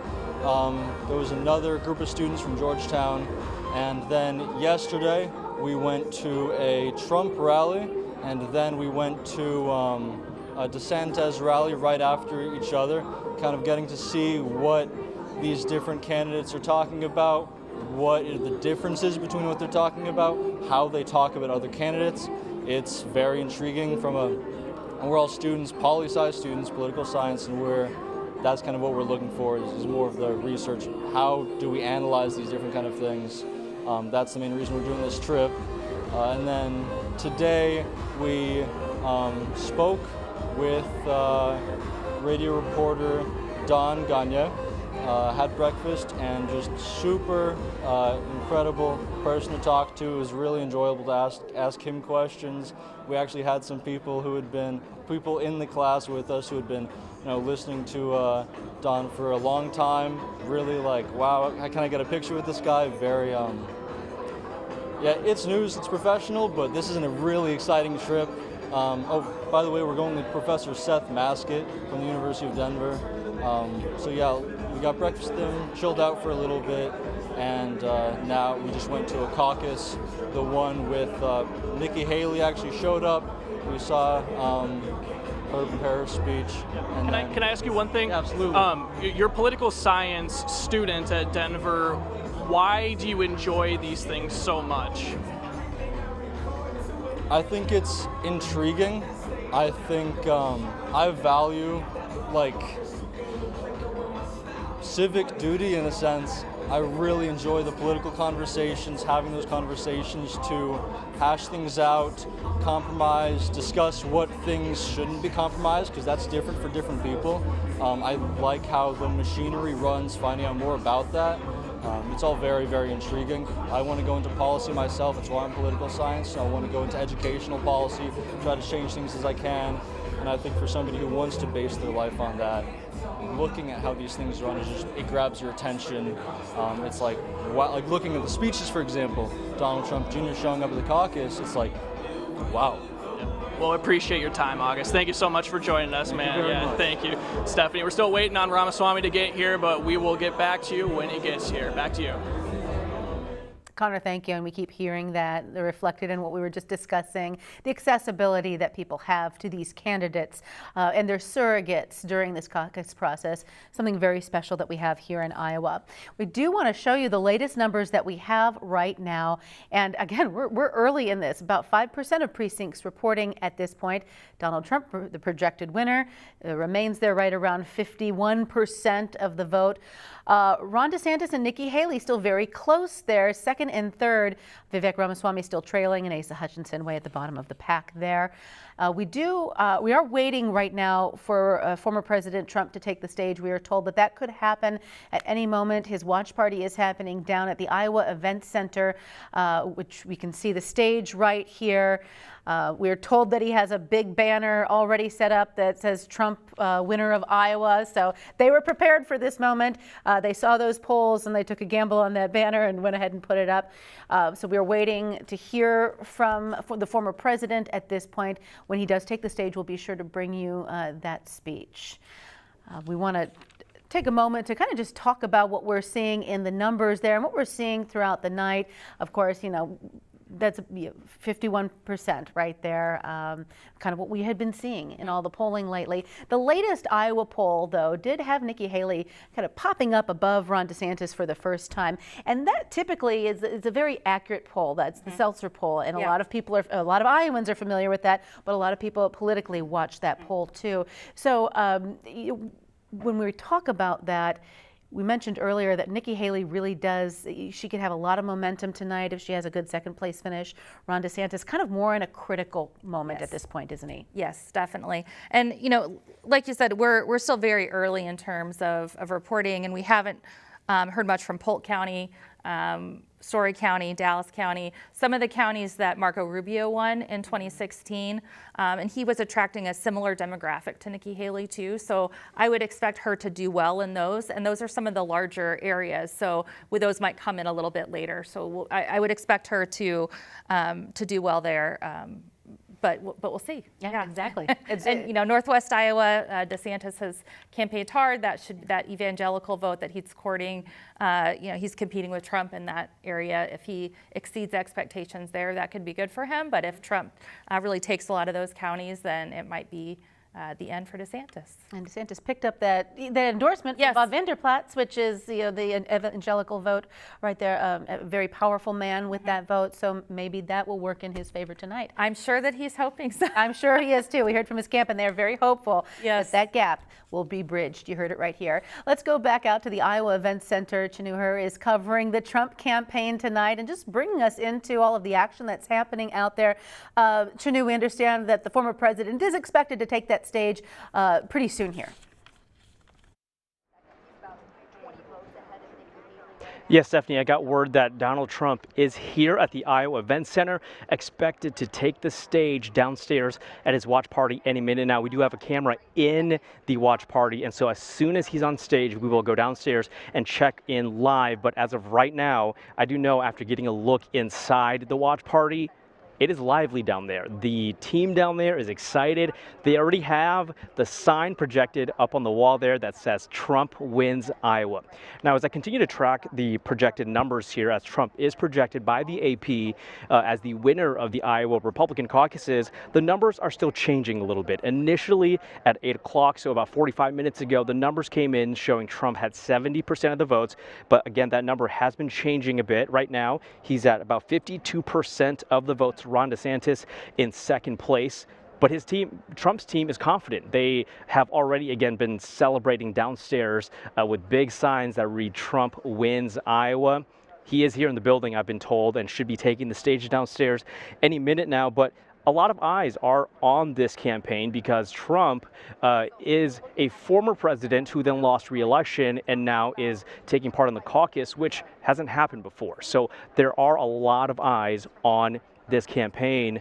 When I spoke to an analyst earlier last week, he was telling me that Trump's campaign is unique in that Trump hasn't been in the state as much as the other candidates. So it appears that Trump is defying the Iowa caucus mechanism a little bit here because he hasn't been in the state a whole lot compared to Ron DeSantis, compared to Nikki Haley, even Vivek Ramaswamy. But as we saw tonight in these projections here, Donald Trump with the commanding lead to win the Iowa caucus as projected by the Associated Press. Trump is in the building again. We have a crew downstairs. As soon as he takes the stage in a few minutes here, we will check in live and bring you the latest from inside the Donald Trump watch party here in downtown Des Moines. Stephanie? Chanu, thank you very much. We really appreciate all of your coverage tonight on that. You know, we're about to wrap up our webcast here, but we do want to just bring you up to speed on what are the key takeaways at where we're at right now in the process. I think that polling was accurate is probably the biggest takeaway. Trump's sitting around 50%. It's tight between DeSantis and Haley. Ramaswamy's hanging in there a little below 8%, which is what the latest poll had him at. So I think that's kind of the big, polling seemed to be pretty accurate. And the question for the rest of the night is who will be second place and by how much, and who has a path forward to potentially challenge Trump. Or does anybody have a chance of really challenging Trump for the nomination? So those camps are going to be doing a lot of number crunching tonight, a lot of soul searching as they move forward or decide not to. Yes, absolutely. All right, Kelly, we want to thank you very much for joining us. And we are going to continue our coverage on CW Iowa 23 Local 5 News at 9. We will see you then.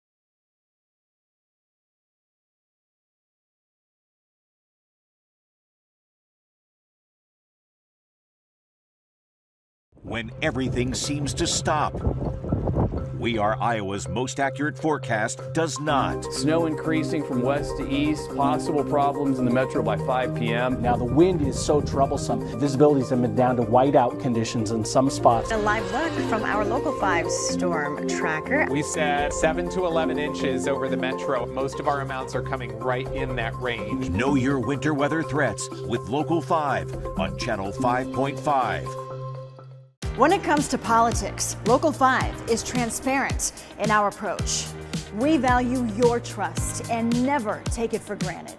That's why, as we seek the truth, we fact check, pursue all sides of each story, and work to represent all Iowans. Your voice matters to us, and we are on your side every step of the way. Watch Local 5 Politics on Channel 5.5.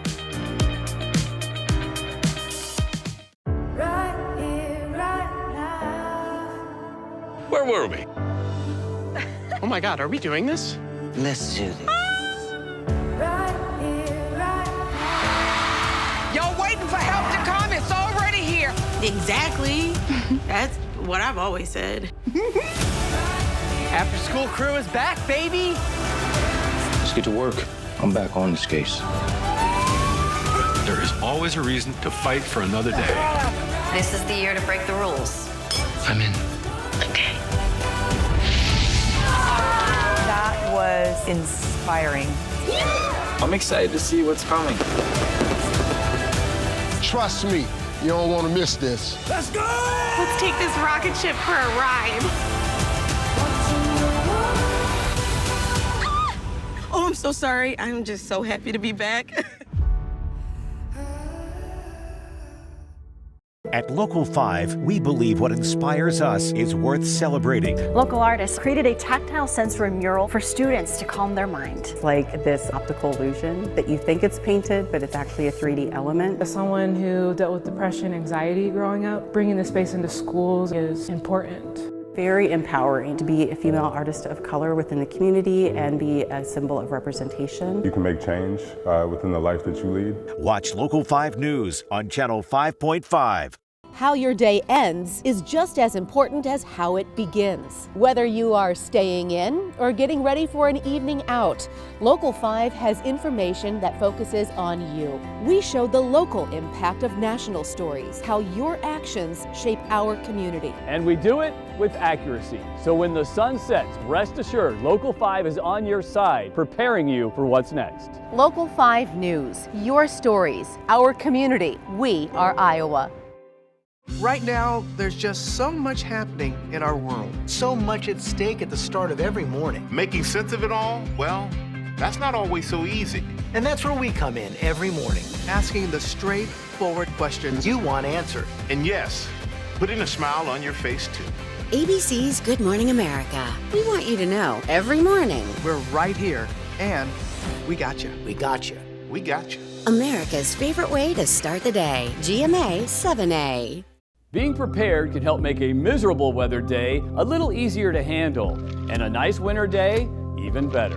At Local 5, we know the details make a difference. How low the wind chill will be to start the day. The best time to get outside this weekend. Let Local 5 show you what to expect, help you save time and worry less. Get We Are Iowa's most accurate forecast on Channel 5.5.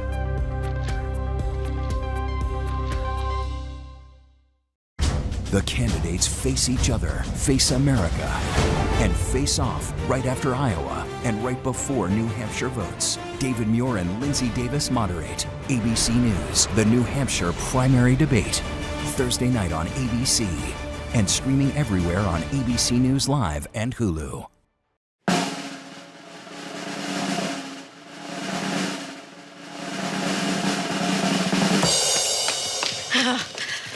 Sorry, everyone.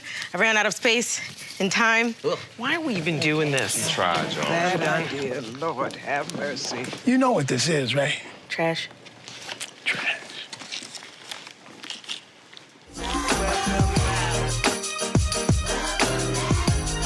You know you like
We want to thank you for joining us tonight. All eyes are on Iowa as voters gather in extreme temperatures for the 2024 Iowa caucus. Results are coming in now. It is a big night. We have it covered here at Local 5 News. Our news team is spread out through central Iowa as they join candidates at their campaign watch parties. We're going to check in with them later on in the show. And we are joined with an expert, Iowa State Professor Kelly Winfrey, who is giving us insight to the results that we are seeing and what we can expect throughout this election cycle. We're also talking about some of the interesting things that we have seen along the way. So Kelly, thank you for being here. We're going to check in with you in just a moment. Now, the Associated Press is projecting that former President Donald Trump is the winner of the 2024 Iowa caucus. We do have those results coming in. We're going to take a look at those for you right now. Again, Donald Trump projected by the Associated Press as the winner. These are not official results. We'll continue to keep you updated as we get more of those results coming in. Let's head out to check in with Chinoo. He's joining us from the Iowa Events Center, which is the epicenter of media coverage right now for the 2024 Iowa caucus. Also happens to be where former President Trump is having his watch party. And Chinoo, as we heard from you earlier this evening, things are starting to pick up there a little bit. That the energy is rising.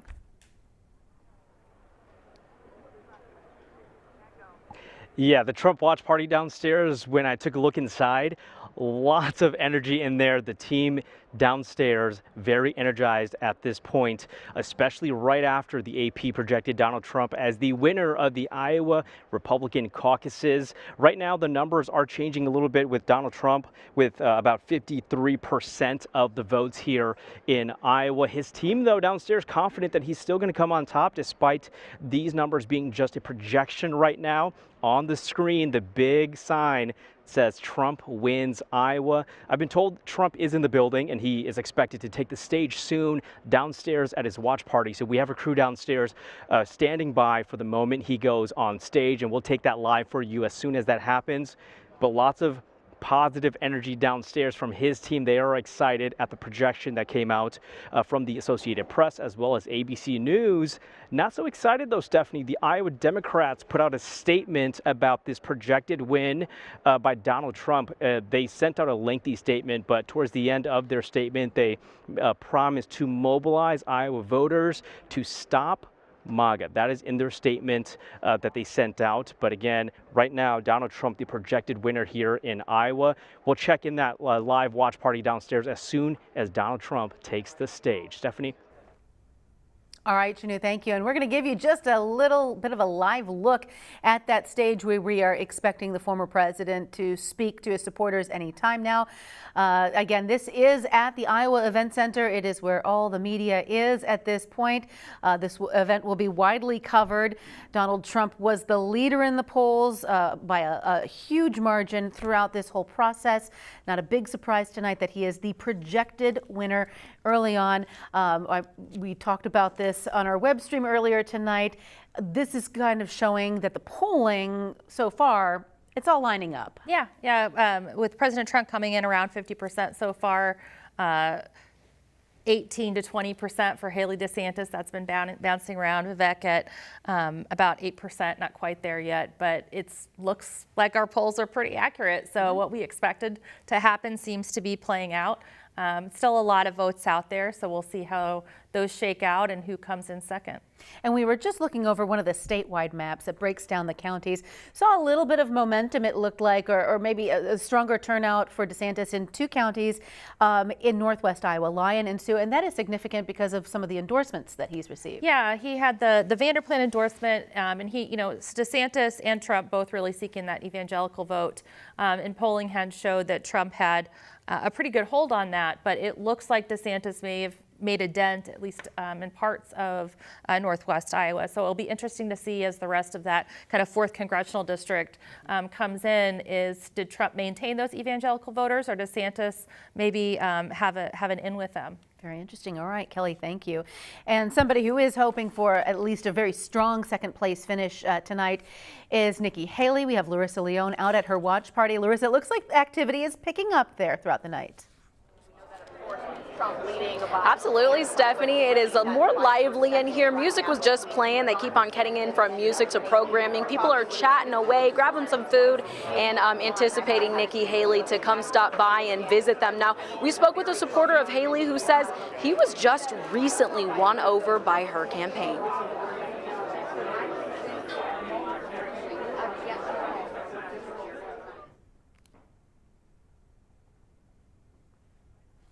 All right, we don't have that sound there, but we're going to head out to Ron DeSantis' watch party where we have Local 5's Dana Searles also hoping for a good finish tonight, a good second place finish. Although, Dana, you did say earlier tonight that DeSantis' camp feels like they can bridge that gap between their numbers and Trump's numbers. So they were saying they're pretty confident tonight.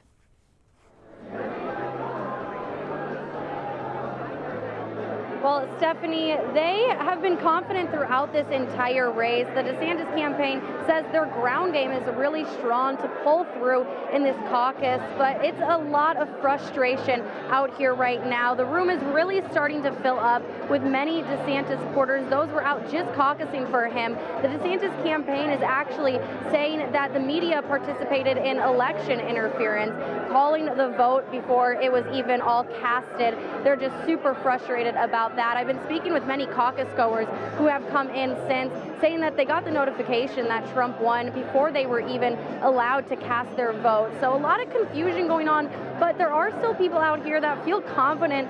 Chip Roy was actually just speaking out here saying that he's still really confident in their ground game, and he knows that it was called before those votes were cast. Now, this is all out at the DeSantis watch party. A lot is happening out here. It's interesting because I spoke with Governor DeSantis earlier today, and every time I've spoken with him on the campaign trail, he said that they're going to win the Iowa caucuses because of their ground game and their strong stance in this state. But when I spoke with him earlier, he told me how delegates matter. He kind of changed that narrative. Instead of saying, we're going to win it, we're going to win it, he said, you know, it's the game about getting the delegates. So that was an interesting message change that I did want to note. Again, room is filling up, a lot of energy, but a lot of frustration out here. DeSantis is expected to speak here in a little bit. Once he gets back from Dubuque, which is where he was speaking at a caucus site, we'll be here for that and bring you that coverage. But Stephanie, I'll toss it back to you for now.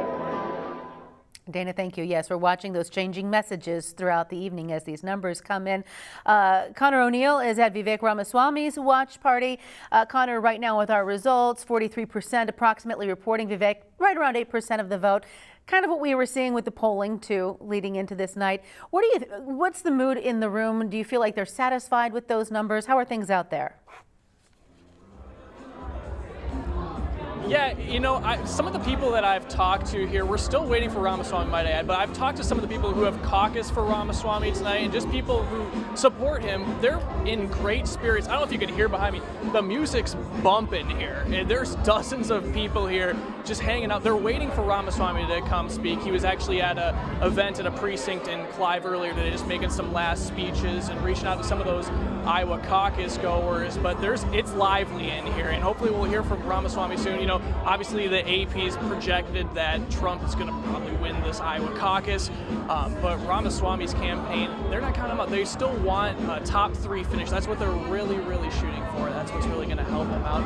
And Ramaswamy said, you know, if Trump were to eventually become the Republican nominee in November, he would endorse him, but he would expect the same from him if we were to eventually win that. But we'll get back to you, Stephanie. Still in Des Moines, Connor O'Neill, Local 5 News. All right, Connor, thank you. And going back to what we heard from the DeSantis camp, that changing message of we're going to win to we got to get the delegates. Right. So what does that tell you of what's going through their minds right now? Well, I would hope that they were paying enough attention to the polling to know that they probably weren't going to win outright. But it's important to know, you know, that this is not a winner-take-all situation. It is about what proportion of delegates you leave Iowa with. And, you know, coming in second, getting a decent number of delegates is still very important and helps with that overall count going forward into the other primaries. So I'm not surprised to see some reframing.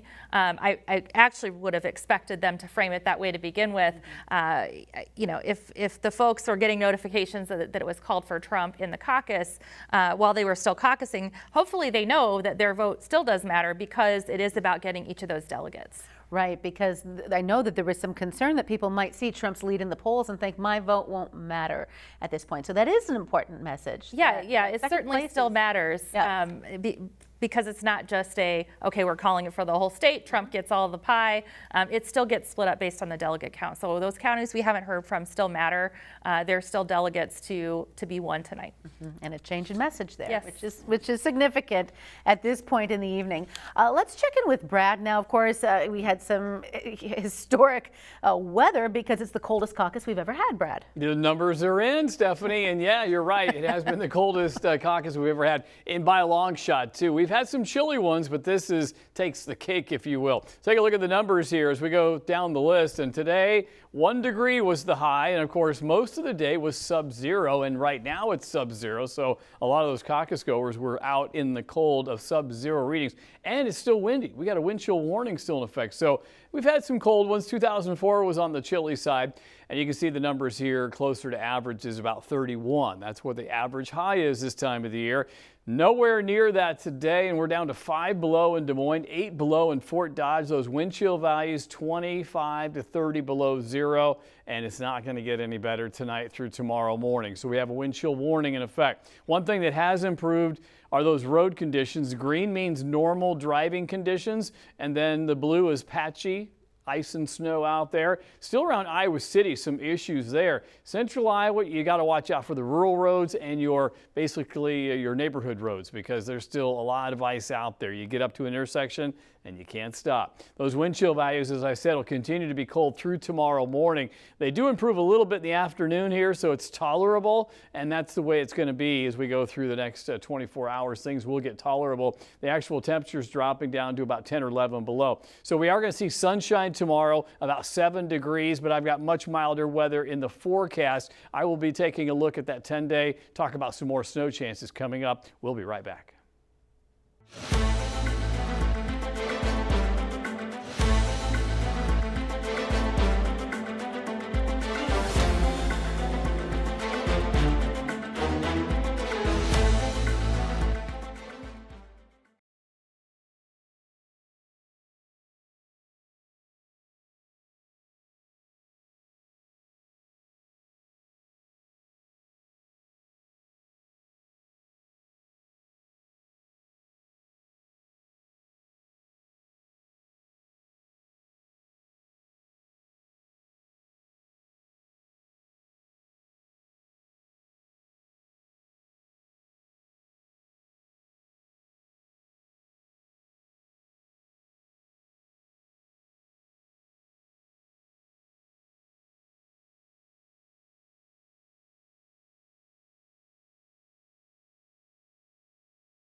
Well, it's finally here, the moment Iowans have been preparing for quite some time, the 2024 Iowa caucus.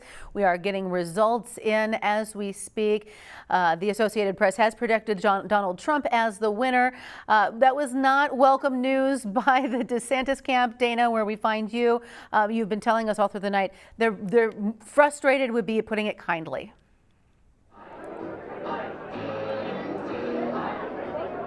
Definitely, Stephanie. Frustrated is putting it kindly. They are very frustrated out here because Iowa is a must-win state for the DeSantis campaign. He put a lot of time and resources into this state. So at this point, a second place win could still get him a little bit of, momentum and support, show some support going into New Hampshire. But once again, a lot of resources and money and time have gone into their campaign here in Iowa. So they're saying that the media is participating in election interference. There are caucus goers out here frustrated, saying they weren't even able to vote before they heard the announcement that Donald Trump won. So a lot of frustration. I'm still out here working to talk to people, hoping to talk with their campaign manager here in a little bit about this race for second place, because it is a tight race, and like I just said, super must-win state for the DeSantis campaign. He is supposed to speak here, any minute now as he makes his way back from Dubuque, but we'll be with you here in a little bit, and we're hopefully going to be talking to that campaign manager in a little bit. But for now, Stephanie, back to you. All right, Dana, thank you. And let's pivot right out to the Iowa Event Center, where we find Local 5's Chanu Her covering all the activity that's happening out there, but also the Trump campaign, our projected winner for the evening. And the energy's real high in that room, Chanu. Yes, Stephanie, inside that Trump watch party, the energy is high, like you mentioned. They are excited. They have been putting up a sign in the room that says Trump wins Iowa, and they have been celebrating since it's been projected that Donald Trump is the winner of the Iowa Republican caucuses. Again, still a projection at this point. Those numbers are still kind of flipping back and forth a little bit. At last check, Donald Trump has 53% of the votes here in Iowa. Second place, Ron DeSantis with 20%, but Nikki Haley not far behind with 18.7, close to 19% of the votes here in Iowa. We do have a crew downstairs in the watch party. I've been told Donald Trump is in the building. He's expected to take the stage soon and speak to the crowd downstairs.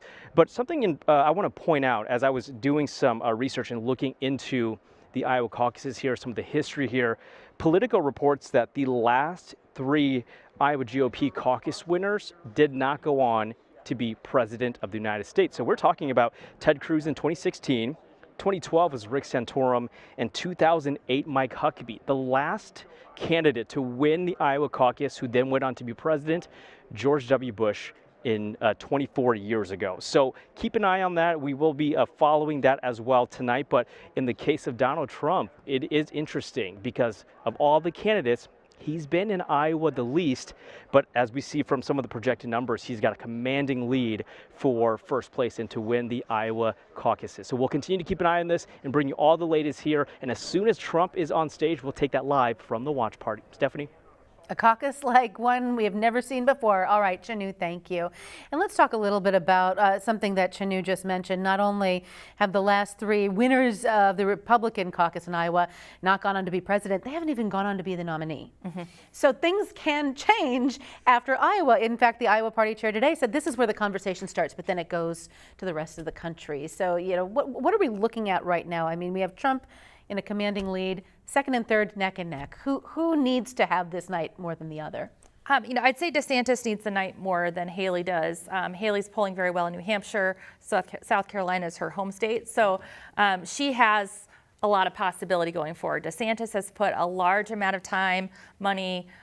He's spent about $35 million between his campaign and the affiliated PACs on advertising in Iowa. And if he can't get that second place here, I don't think he has a lot of momentum going into New Hampshire, South Carolina, Nevada, and further. And honestly, with Trump having 50% or more, somebody needs to show up as a competitor to him very quickly, or he's going to run away with that delegate count even before we get to Super Tuesday. And if second and third are really, really, really close, is that going to be hard for either of them to say, it's me? Yeah, I think then we go into the next couple states and see what happens. And Haley definitely has an advantage in those states. But, if DeSantis can prove that he could peel off some of those evangelical voters, maybe some folks that were more conservative and didn't vote for Trump or didn't vote in 2020, then maybe there's an argument for some fundraising for him to bring in some more support. All right, Kelly, thank you. We're going to take just a quick break and we'll be right back.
quick wrap up now with Dr. Kelly Winfrey. What is the key takeaway at this point in the night? I'd say polling is pretty accurate.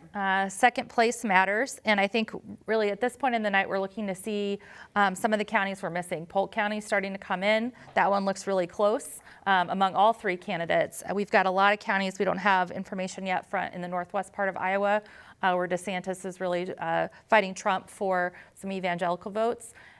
There's still a lot to know. We knew Trump was going to win. I don't think that's really news to anyone, but we're still waiting to see who's going to come in second and which demographics folks are able to pull. All right, Kelly, thank you. And with that, we'll be right back.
Iowa. Thank you.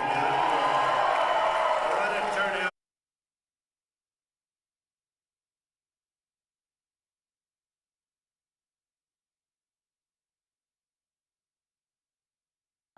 There is the governor of North Dakota right there on the stage with his wife.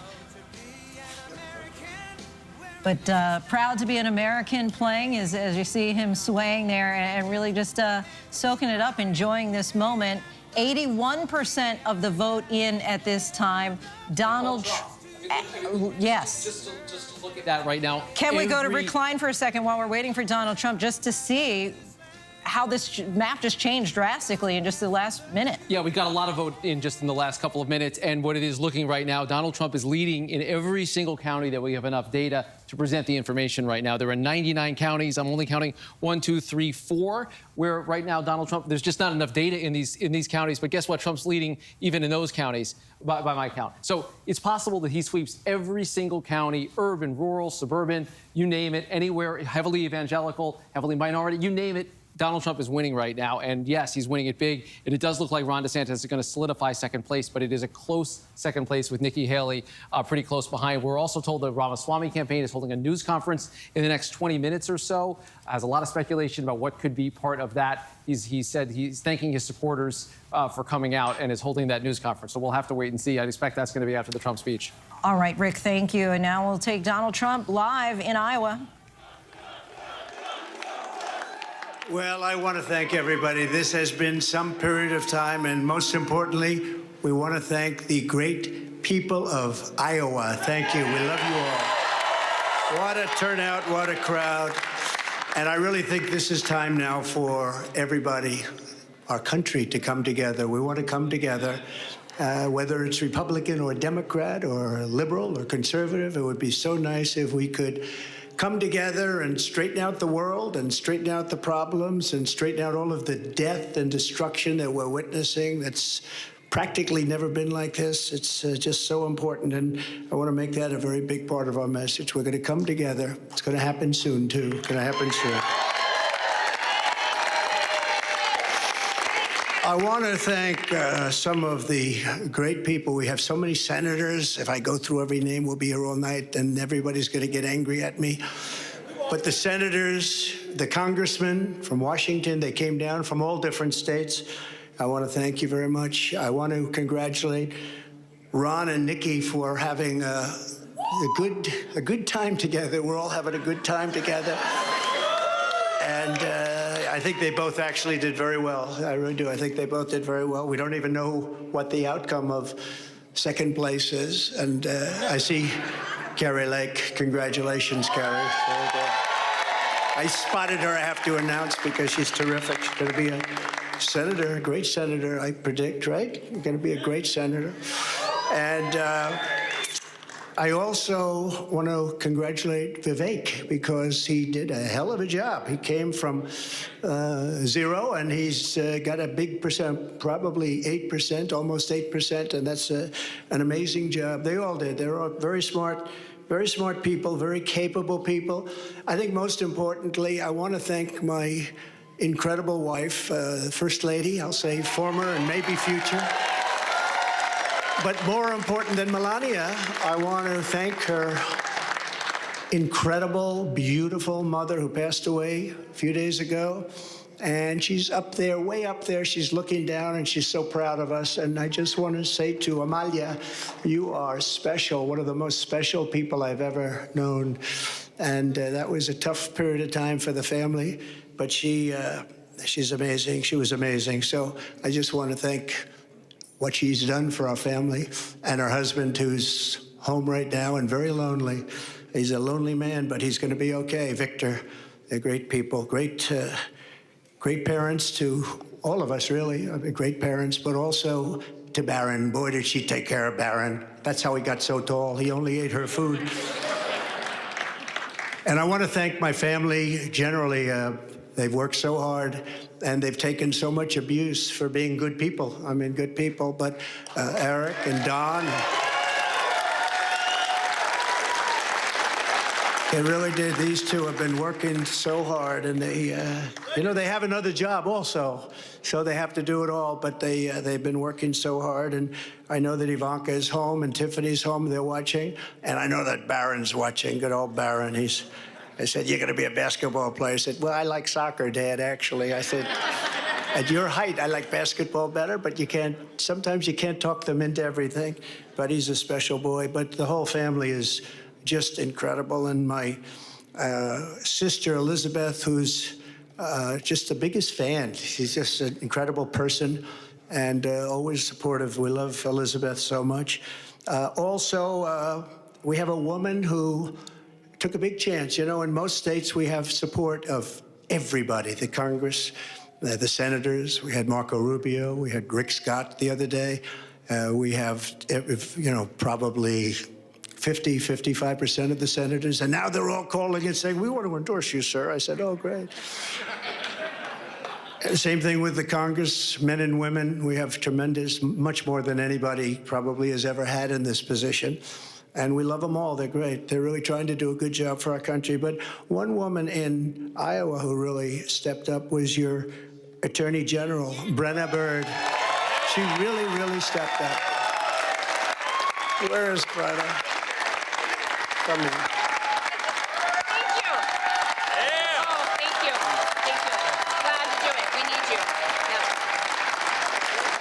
Yep. She stepped up. She's going to be your governor someday, I predict. So we'll see. We'll be watching, but she really did. She broke away from the pack.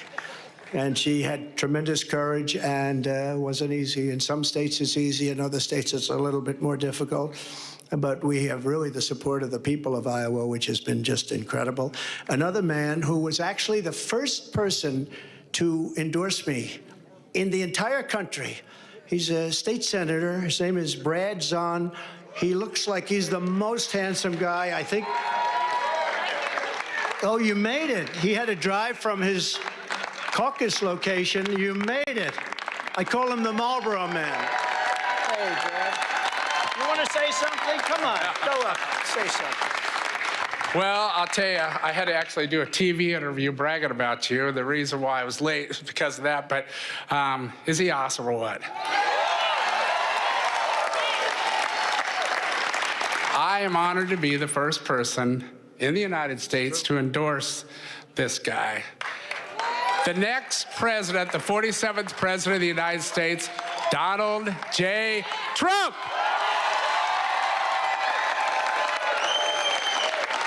And when he says endorse, we're really talking about 2015.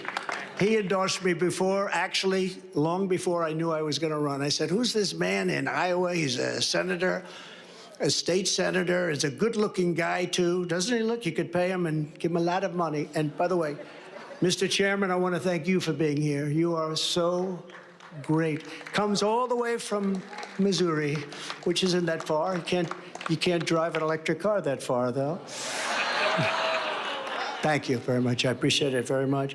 The group of people that we have on the stage is just emblematic of the tremendous group that we've had. We've had such a great team. We did well. We were looking really good in 2016. And just to go back to the senator, he was saying, I said, "Who is that guy, Brad, his name? Who is he?" He keeps endorsing me. He keeps saying Trump, and I didn't even know I was running. He endorsed me 4 months before I knew I was running, about 4 months before the Escalade ride down with our great First Lady. And that was Brad. I said, "Who is he?" So he was the first one. But we have people that are so incredible. Your Republican Party Chairman, Bobby Kaufman, and his son, who is a brilliant guy, and he worked with us. And I will tell you, that is a family of real professionals. Matt Whitaker, who is the very talented and very good Attorney General. Where is Matt? He's around here someplace, and he's been with us all the way. We have a man that was very impressive. And I say, there's nothing wrong with it. He's so solid and so good that he didn't catch on. Sometimes being a little controversial is good. He's so perfect. Although he did break his leg during the campaign. That wasn't so good. But it sort of stood out a little bit, Doug. But Doug Burgum from North Dakota, the governor, and his beautiful wife, Catherine. And he got out of the race. What people don't know is that he actually supported me on the other side twice already, right? Then he decided to do it, and he was outstanding. But the traction is never easy, right? You need controversy for traction sometimes, and this guy is the most solid guy. There's no controversy whatsoever, and he's one of the best governors in our country, and I hope that I'm going to be able to call on him to be a piece of the administration, a very important piece of the administration. And also, just to conclude with this, the entire Trump team, and that includes my two boys who are really here all the time, whenever we needed them.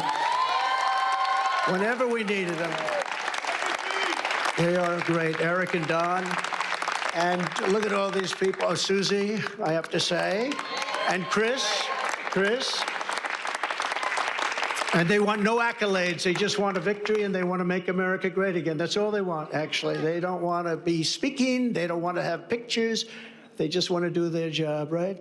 I want to thank you very much, Jason, everybody. You're really fantastic. What a job you've done. Thank you. So we're going to come together. We're going to drill, baby, drill right away. Yeah. Drill, baby, drill. We're going to seal up the border. Because right now we have an invasion. We have an invasion of millions and millions of people that are coming into our country. I can't imagine why they think that's a good thing. It's a very bad thing. I think it's a group of people that are probably larger in number than New York State. And we can't have that. We can't have that. It's not sustainable as a country. It's horrible.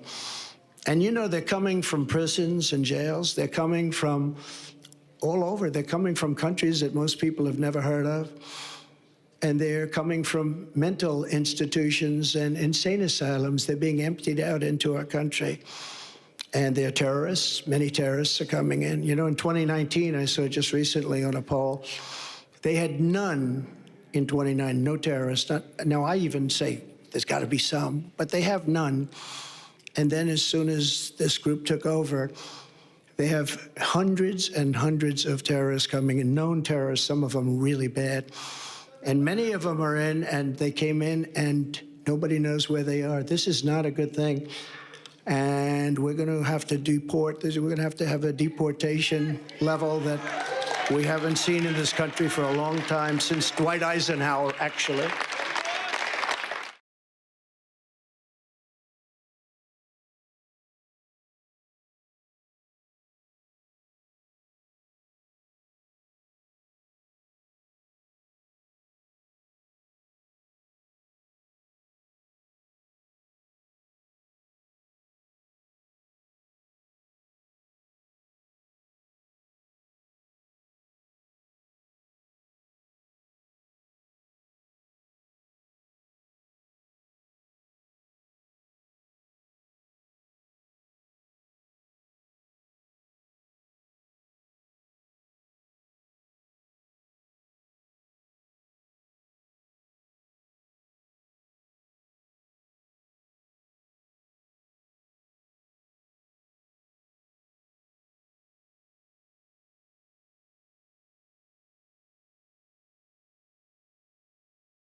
case and a $5 million damages award. So this trial's about how much more he might have to pay.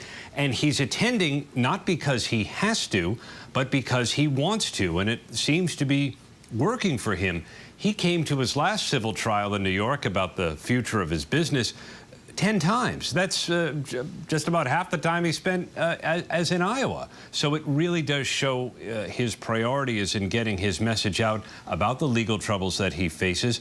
And it may be working as reflected in our entrance poll, Lindsay, as you've pointed out before.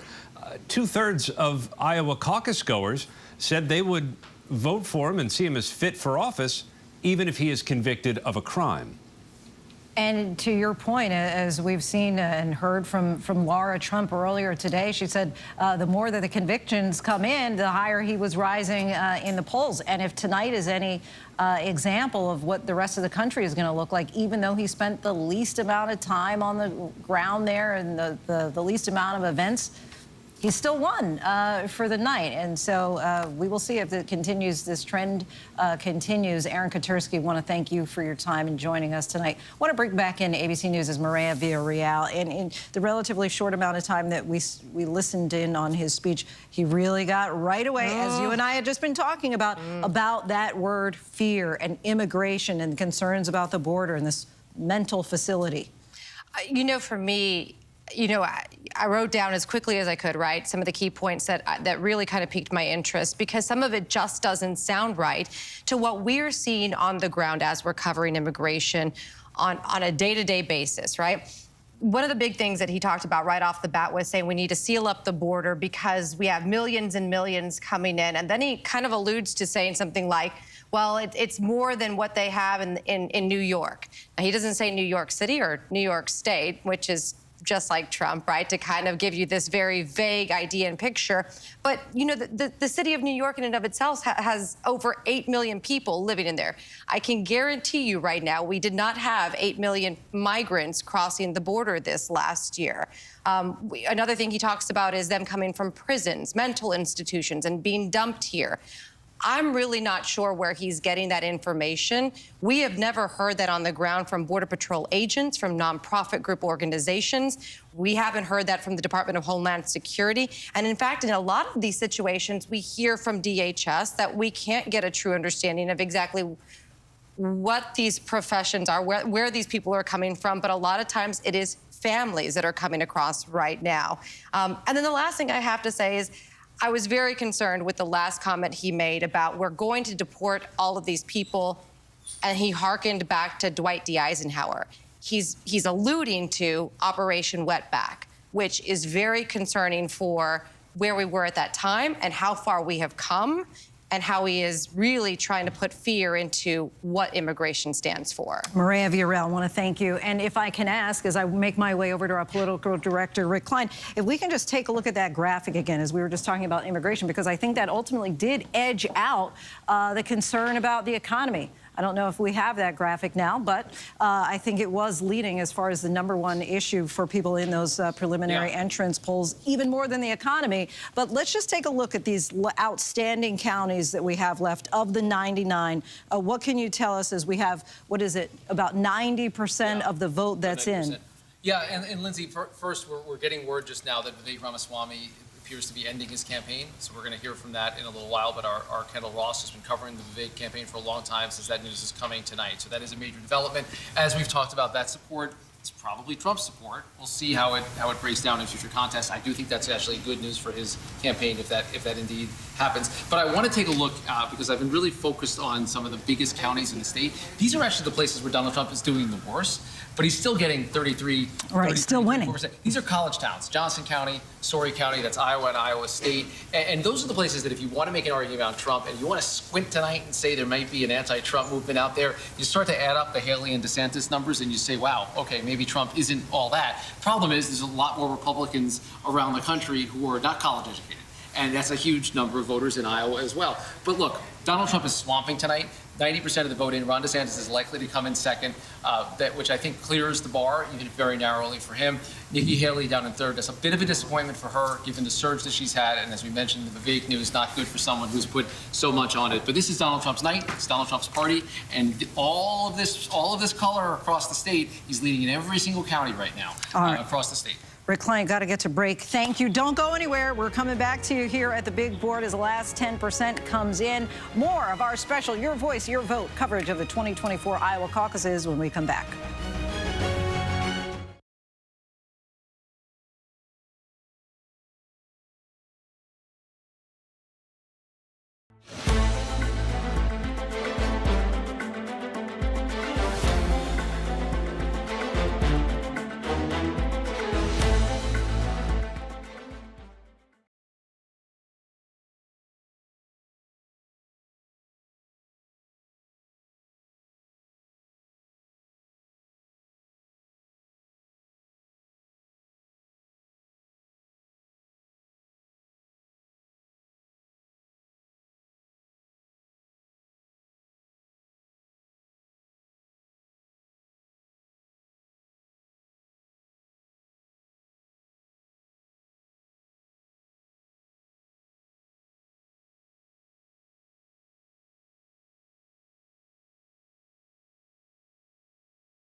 Hard fact that we're going to have to accept as a campaign.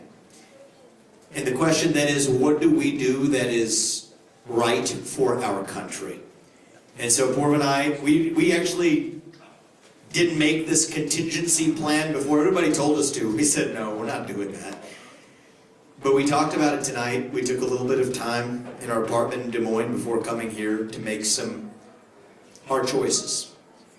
And I wanted to make a couple of announcements tonight to get the business out of the way. And then I want to tell you where we're going. As of this moment, we are going to suspend this presidential campaign. And this is going to have to be, there's no path for me to be the next president absent things that we don't want to see happen in this country. And I think that I am very worried for our country. I think we are skating on thin ice as a nation. We have done everything in our part to make it, every one of us in this room has done our part to save this country. And I am so proud of every one of you who have lifted us up. But we're a campaign founded on the truth. And so that's why we've made that decision today. And I'm also making the decision that this has to be an America First candidate in that White House. As I've said since the beginning, there are 2 America First candidates in this race. And earlier tonight I called Donald Trump to tell him that I congratulate him on his victory, and now going forward he will have my full endorsement for the presidency. And I think we're going to do the right thing for this country. And so I'm going to ask you to follow me in taking our America First movement to the next level. It did not begin in 2016, it began in 1776. And for the next journey of this race, we are going to make sure that our movement is actually the one that actually leaves and saves this country in the next step. And as for this movement, founded on truth, America First 2.0, we're just getting started. That doesn't end today, that begins today, actually. So we're just getting warmed up. Apurva and I, we're not going anywhere. We are in this for the future of our country. We've lived the phase of our life. This country has allowed us to live an American dream that my parents, who were here with us earlier, helping take care of our little boys, they never imagined when they came to this country 40 years ago. And now we have lived an American dream that we want to pass on to these kids and their generation. And so the phase of our life where we were getting ahead for ourselves, making a good life for our family, this country's already given us that. This next chapter of our life, and the next chapter of our journey, and the next few years, and even the rest of this year, is about giving back to this country to create a country that I am worried for. But if we all do our part, and I've been asking that of you at every step of the way, asking patriots across this state and across this country to do their part, I promised you if you did your part, you have that we will do ours. And we're going to do our part now going forward to make sure that America First lives on, to make sure that Donald Trump is successful as the next president of the United States, to make sure that it isn't some other puppet they trot out to make sure that they steal this country out from underneath us. We're not going to let that happen. We're going to take this movement to the next level. And I think after that, it's another 250 years and then some still left ahead of us. And if you all continue to join us in this journey, I'm going to ask you to do that. We're just getting warmed up. If you all do your part, and we're going to do ours, our best days as a nation still will as yet be ahead of us. So thank you guys for that. God bless you and your families, and may God bless our United States of America. Appreciate that, guys. Thank you. Yes.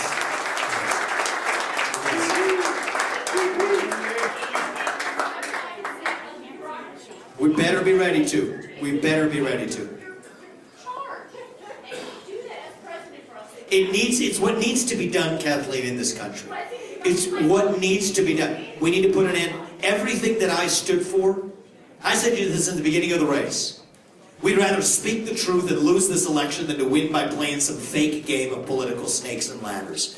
And so, here's the thing about me. Whatever it is in the next phase that we do, I'm not going to be changing what I say to dance to any tune other than the one that's the best for this country. And so you have my word on that. Everything that we stood for in this campaign, shutting down 75% of the federal bureaucracy, actually standing for 3 branches of government rather than 4, reviving our missing national purpose as Americans, filling that void in the mind of the next generation that is lost. We will...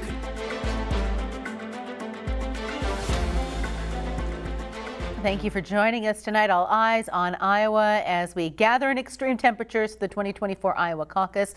Results really coming in, taking shape. We're having some big announcement. It is a big night. We have it all covered here on Local 5 News. Our news team is spread out throughout central Iowa as they join candidates at their campaign watch parties. We're going to check in with all of our team later on the show. We are also joined with an expert, Iowa State Professor Kelly Winfrey, who will give us insight into the results that we're seeing, some of those announcements that we're hearing, and what we can expect through the election cycle. Really excited to talk to you more tonight, Kelly. Let's go out to Vivek Ramaswamy's watch party where we find Connor O'Neill. And Connor, I understand that we've had some developments out at that camp. State that is the threat to our future existence of our nation, that we revive national pride in these kids and their generation. So everything we said still stands. We're going to do everything in our power to make it so. I could have done it best as your next president, but the people of this country, the choice belongs to them, and we're going to respect the choice that they made. And I'm going to ask you to respect the choice that we made in actually leading this forward. So we love you back. We love all of you for being part of this movement. Tomorrow night, I expect, we have some, we might actually just get to spend a night sleeping in our bed in Ohio for the first time in a long time. We might just be heading there right from here, and I think that's a decision we just made. But tomorrow, we're likely, I'm going to appear with Donald Trump at a rally in New Hampshire to lay out what I see and what we see for the future of the country. And you know what? We're going to do our part to save this country. And I'm going to ask you guys to celebrate not the end of this campaign, but the beginning of the next phase of our movement. So may our best days be ahead of us, guys. God bless you and your families, and we love you all and everything you've been done. And we're not going anywhere, guys. So thank you. And you know what? Let's turn on the music and keep this party going. Thank you, guys. Okay, to catch you up to speed here, that was Vivek Ramaswamy thanking his supporters. He has dropped out of the race. He mentioned that earlier before we took to him. And you also heard him say he will be appearing with Donald Trump at an event coming up. So he is appearing to endorse Donald Trump at this time. We want to head out to the Iowa Event Center where we find Chanu Her covering the projected winner of the night. That is Donald Trump. We know that he took the stage too earlier this evening. Chanu. Yes, Stephanie, Donald Trump took the stage not long ago, and during his speech downstairs at the Iowa Event Center at his watch party, he actually thanked Vivek Ramaswamy for the support and also commended Ramaswamy for the campaign that he ran, especially here in Iowa. Now, Trump, the projected winner by the Associated Press and by ABC News right now, as I look at the numbers, has 51% of the votes. Coming in at second, a distant second, Ron DeSantis with 21.3%. Nikki Haley behind by not a whole lot, 19%.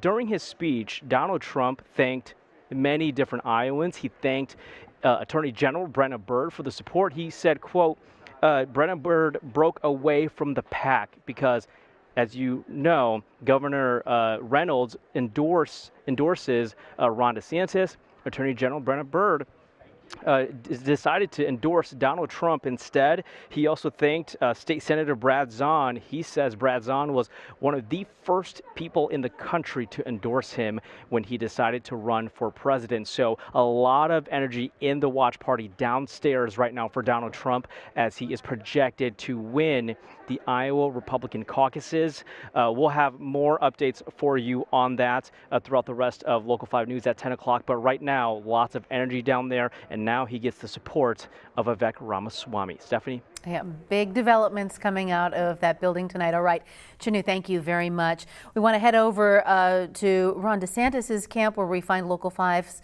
Dana Searles. And Dana, so far our numbers show that he's in second place, neck and neck with Nikki Haley right now for second and third.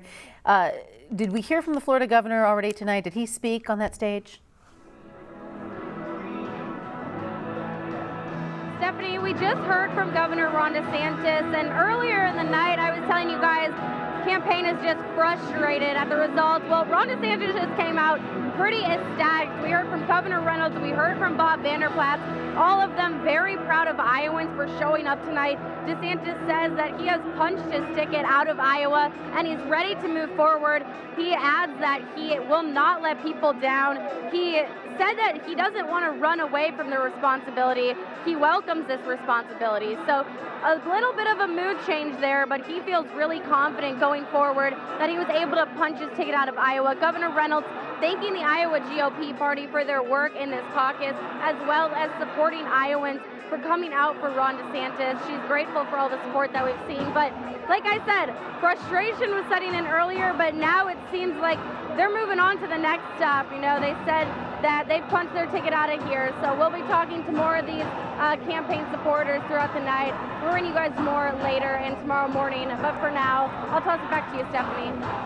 All right, Dana, thank you. And again, the Associated Press is projecting that former President Donald Trump is the winner of the Iowa Republican caucus with about 51% of the vote is the number we're seeing right now, with most of the precincts reporting. We're up to about 95%.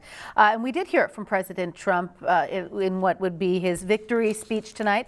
Let's take a listen to a portion of that. Attorney General Brenna Bird, she really stepped up. Where is Brenna? Come in.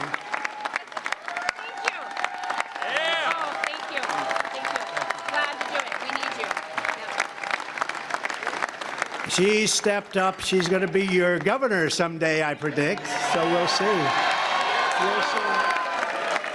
We'll be watching, but she really did. She broke away from the pack. All right. Local 5's Megan McPherson was in the room during that speech. Not mincing words there, Megan. President Trump thanking Attorney General Brenna Bird there, kind of taking a stab at our governor at the same time. What was that speech like? Hey, Stephanie, good evening from the Iowa Event Center, where former President Donald Trump just took his victory lap after a pretty dominant win in the 2024 Iowa caucuses. Trump was joined on stage for his victory speech by his sons, Eric and Donald Jr., also joined by Iowa Attorney General Brenna Bird and several members of his campaign and, of course, of his potential staffers if he was to be elected into the office. Now, I also want to mention that we now know that Vivek Ramaswamy, entrepreneur Vivek Ramaswamy, has now suspended his campaign for president and instead is now endorsing Donald Trump. This certainly comes as a surprise to many. Of course, they were rivals all along the campaign trail, but it's safe to say that Vivek Ramaswamy could potentially be eyeing for a spot on Trump's cabinet, so we'll certainly have to keep an eye out for that. Vivek had 7.7% of the votes with 90% of precincts reporting, so he really didn't make much of a dent in the 2024 Iowa caucuses, but who knows what his political future will look like now that he has suspended his campaign for president. Now, back to Trump's victory speech. He made several promises on this stage if he is to be reelected back into office. He wants to pay off the national debt. He always uses the phrase, drill, baby, drill. He wants to drill. He wants to seal up the border and so many other things that we often hear from him. But he is considering this a victory. He thanked Iowans for coming out to support him tonight and for voting him as the potential or the most likely GOP nominee. Reporting in Des Moines, Megan McPherson, Local 5 News. Megan, thank you. And we have just learned that Nikki Haley is speaking, so we want to take you over to her party so that you can hear that. The best job I will always have is being your mom. I want to thank my parents who are at home. Every day they reminded us how blessed we were to live in America. I want to thank my sweet brother who came out here and was caucusing for me. A good Desert Storm veteran, and I want to thank my other siblings there. I want to thank Michael's parents, Bill and Carol Haley, who've been fantastic along the way as well. You can't do this without the strength of your family. I want to congratulate President Trump on his win tonight. We have had an amazing 11 months here in the Hawkeye State.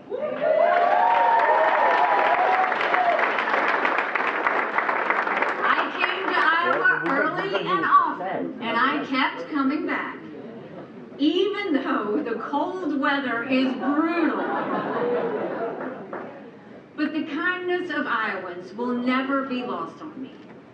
You're faithful, patriotic, and hardworking Americans. And I will forever be grateful for the time that we had.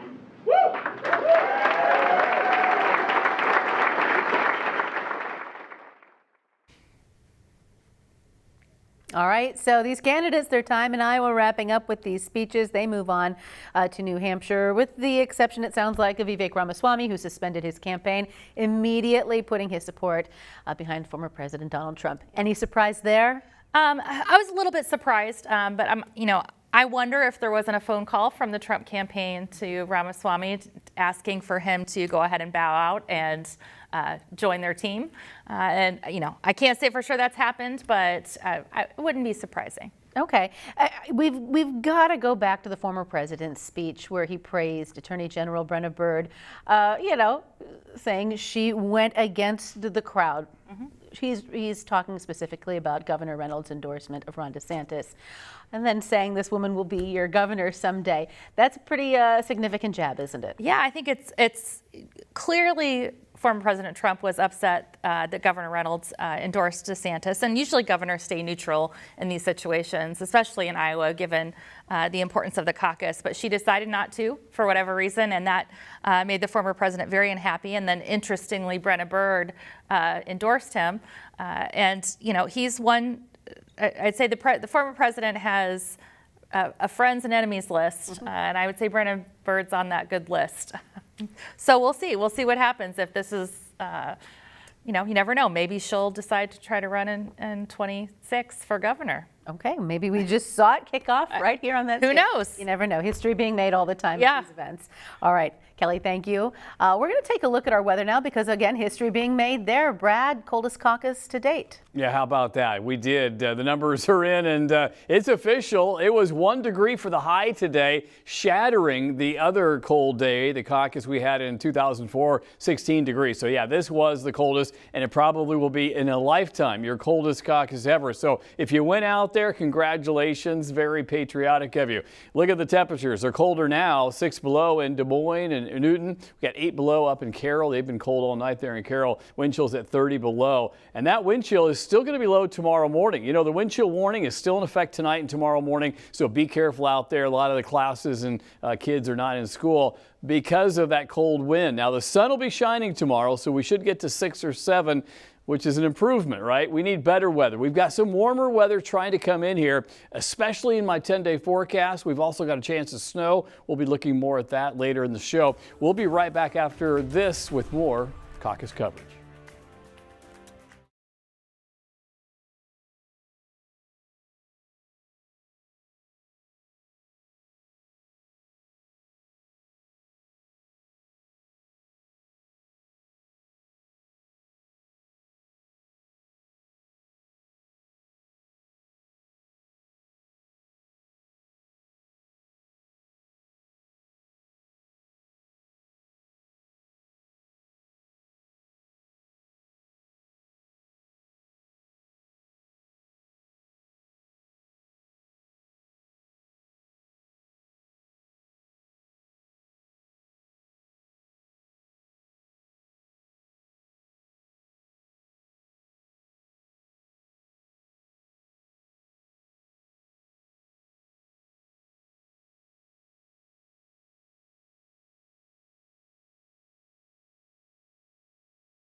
And just to remind you, the Associated Press is projecting that former President Donald Trump is the winner of the Iowa caucuses. These are projected results. They're not the official results yet. In fact, we are still waiting on about 5% of the votes.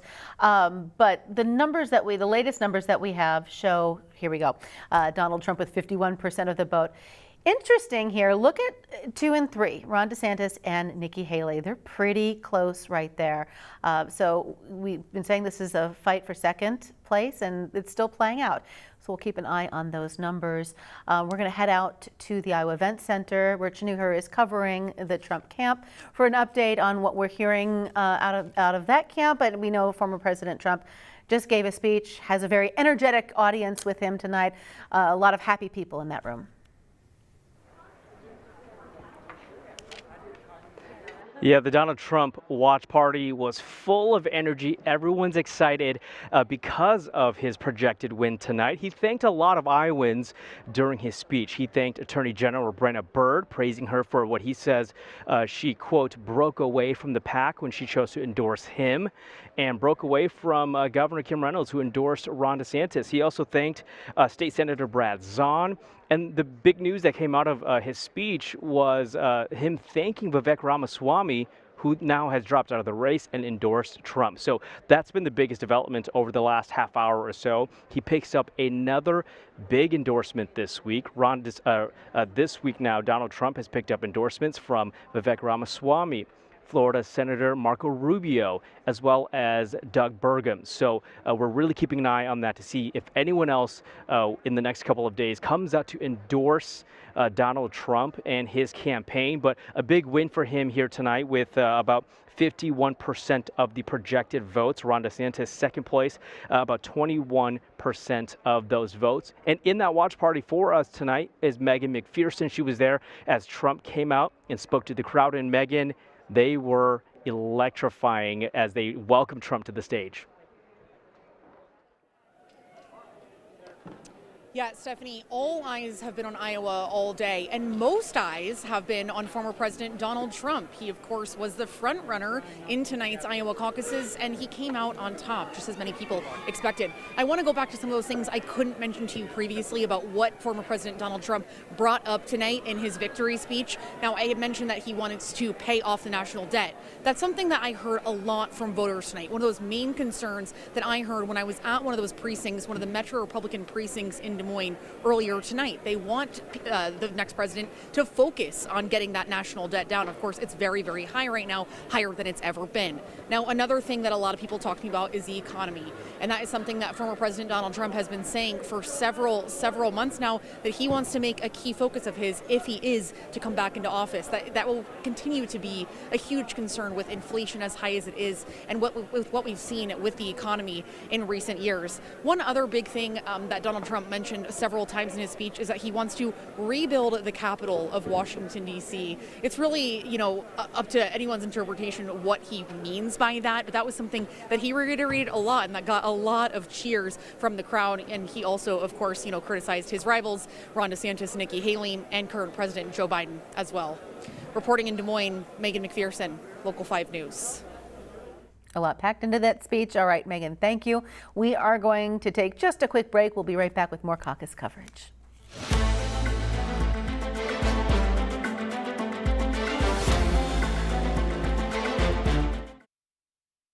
Everything seems to stop.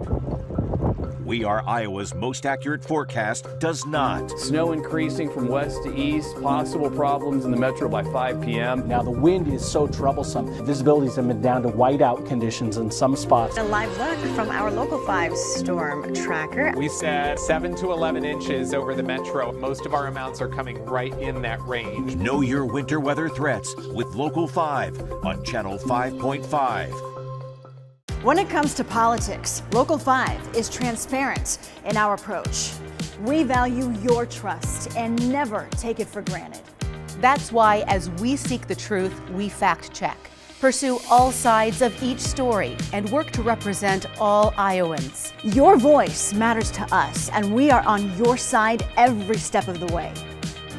Watch Local 5 Politics on Channel 5.5.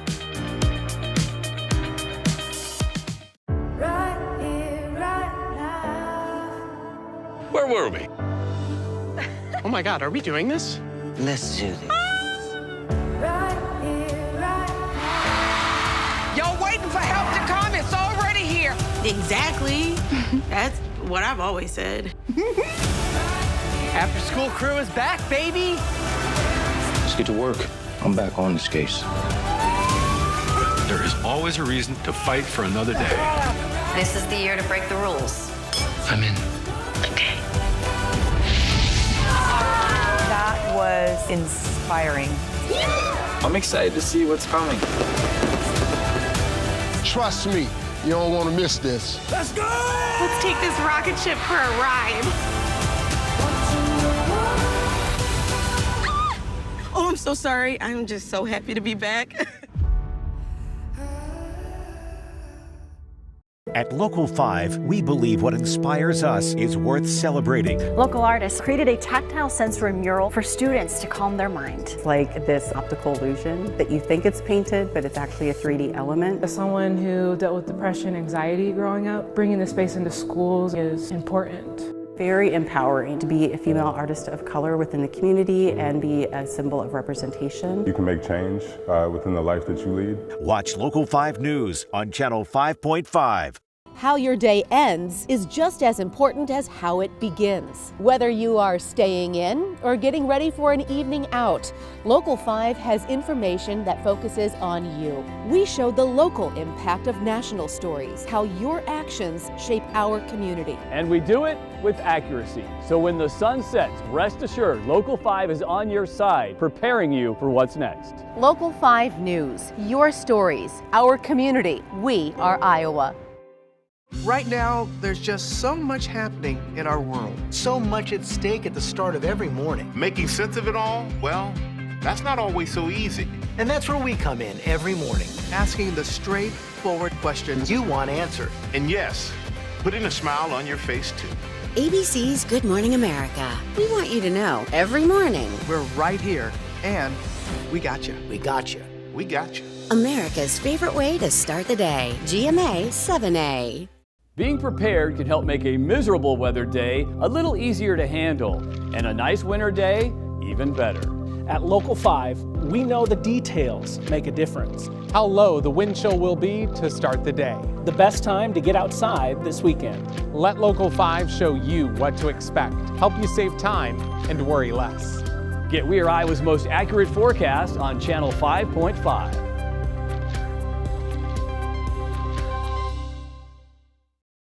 The candidates face each other, face America, and face off right after Iowa and right before New Hampshire votes. David Muir and Lindsay Davis moderate. ABC News, the New Hampshire primary debate. Thursday night on ABC and streaming everywhere on ABC News Live and Hulu.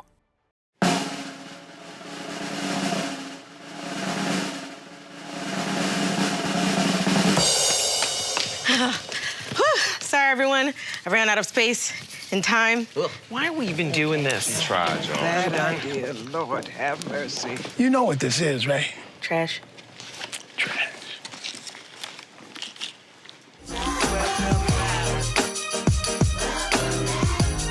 You know you like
Welcome back, everyone. We have long been saying that this is a race for second place. The man currently in second place by our numbers is Ron DeSantis. Let's go out to Dana Searles, who's been covering him tonight. Dana, what is the departing message from the DeSantis camp as they head on out of Iowa?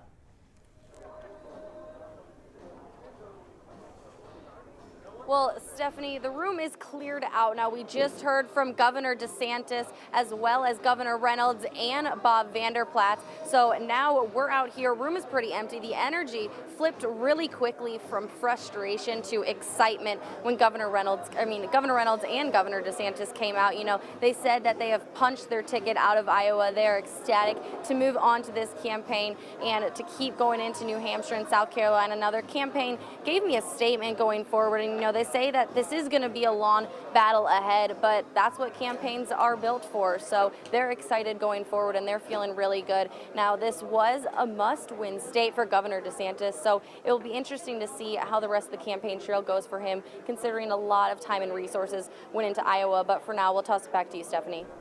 Dana, thank you. Also vying for that second place was Nikki Haley, currently in a very close third. So second and third really close together right now. Let's head out to Larissa Leone, who is wrapping up our coverage out there at the Haley camp. It looks like people are kind of winding down out there as well, Larissa. Absolutely, Stephanie. It was very wild out there. Just a few minutes ago, Nikki Haley took the stage thanking Iowans for their hospitality and their graciousness during this campaign process.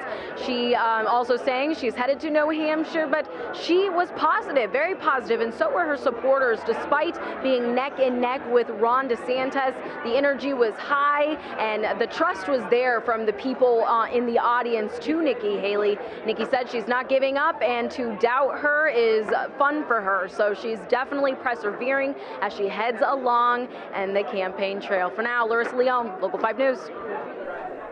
Larissa, thank you. And Kelly, the polls really didn't fail us here. We have Trump way ahead of the pack in first place. DeSantis and Haley really close to one another for second and third. I think DeSantis, you know, he performed a little bit better than the most recent poll, so that's good for him, I think, and for his campaign, especially going into New Hampshire. Haley polls far ahead of him in New Hampshire. The last poll I saw with DeSantis was about 6% and Haley around 30%. So he's got an uphill battle, but this is not over for either Haley or DeSantis. I had hoped we'd come out of tonight with a clear second. We don't have a clear second. We have a second, but it's just within striking distance. So we'll see what goes into New Hampshire and South Carolina and Nevada in the coming weeks. And as far as Iowa goes, the data that they can collect after this, that's going to be very helpful for all of these candidates moving forward. Yeah, I think we'll have a better sense of which candidates were appealing to which voters, what messaging was working. Trump and DeSantis campaigned a lot more on some of the more social conservative issues. Haley campaigned more on international issues and the economy.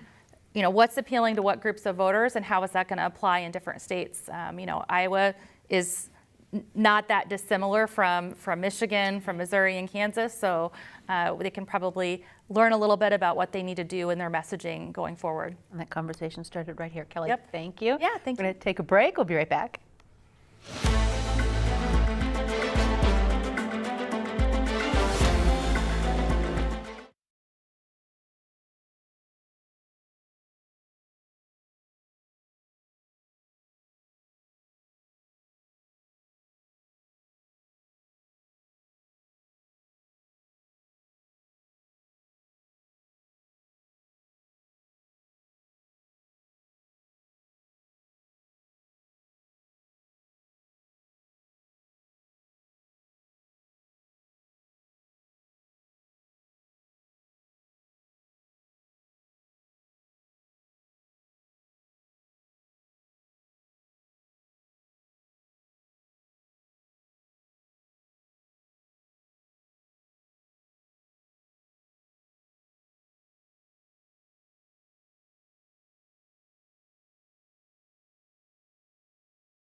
All right, that cold weather continues a few more days, but it does get milder next week. All right, Brad, thank you. And just catching you up here, Donald Trump, the projected winner. Vivek Ramaswamy dropped out. It's been a big night. Kelly, thank you so much for your insight. Thanks for having me. Appreciate it. You have a great night.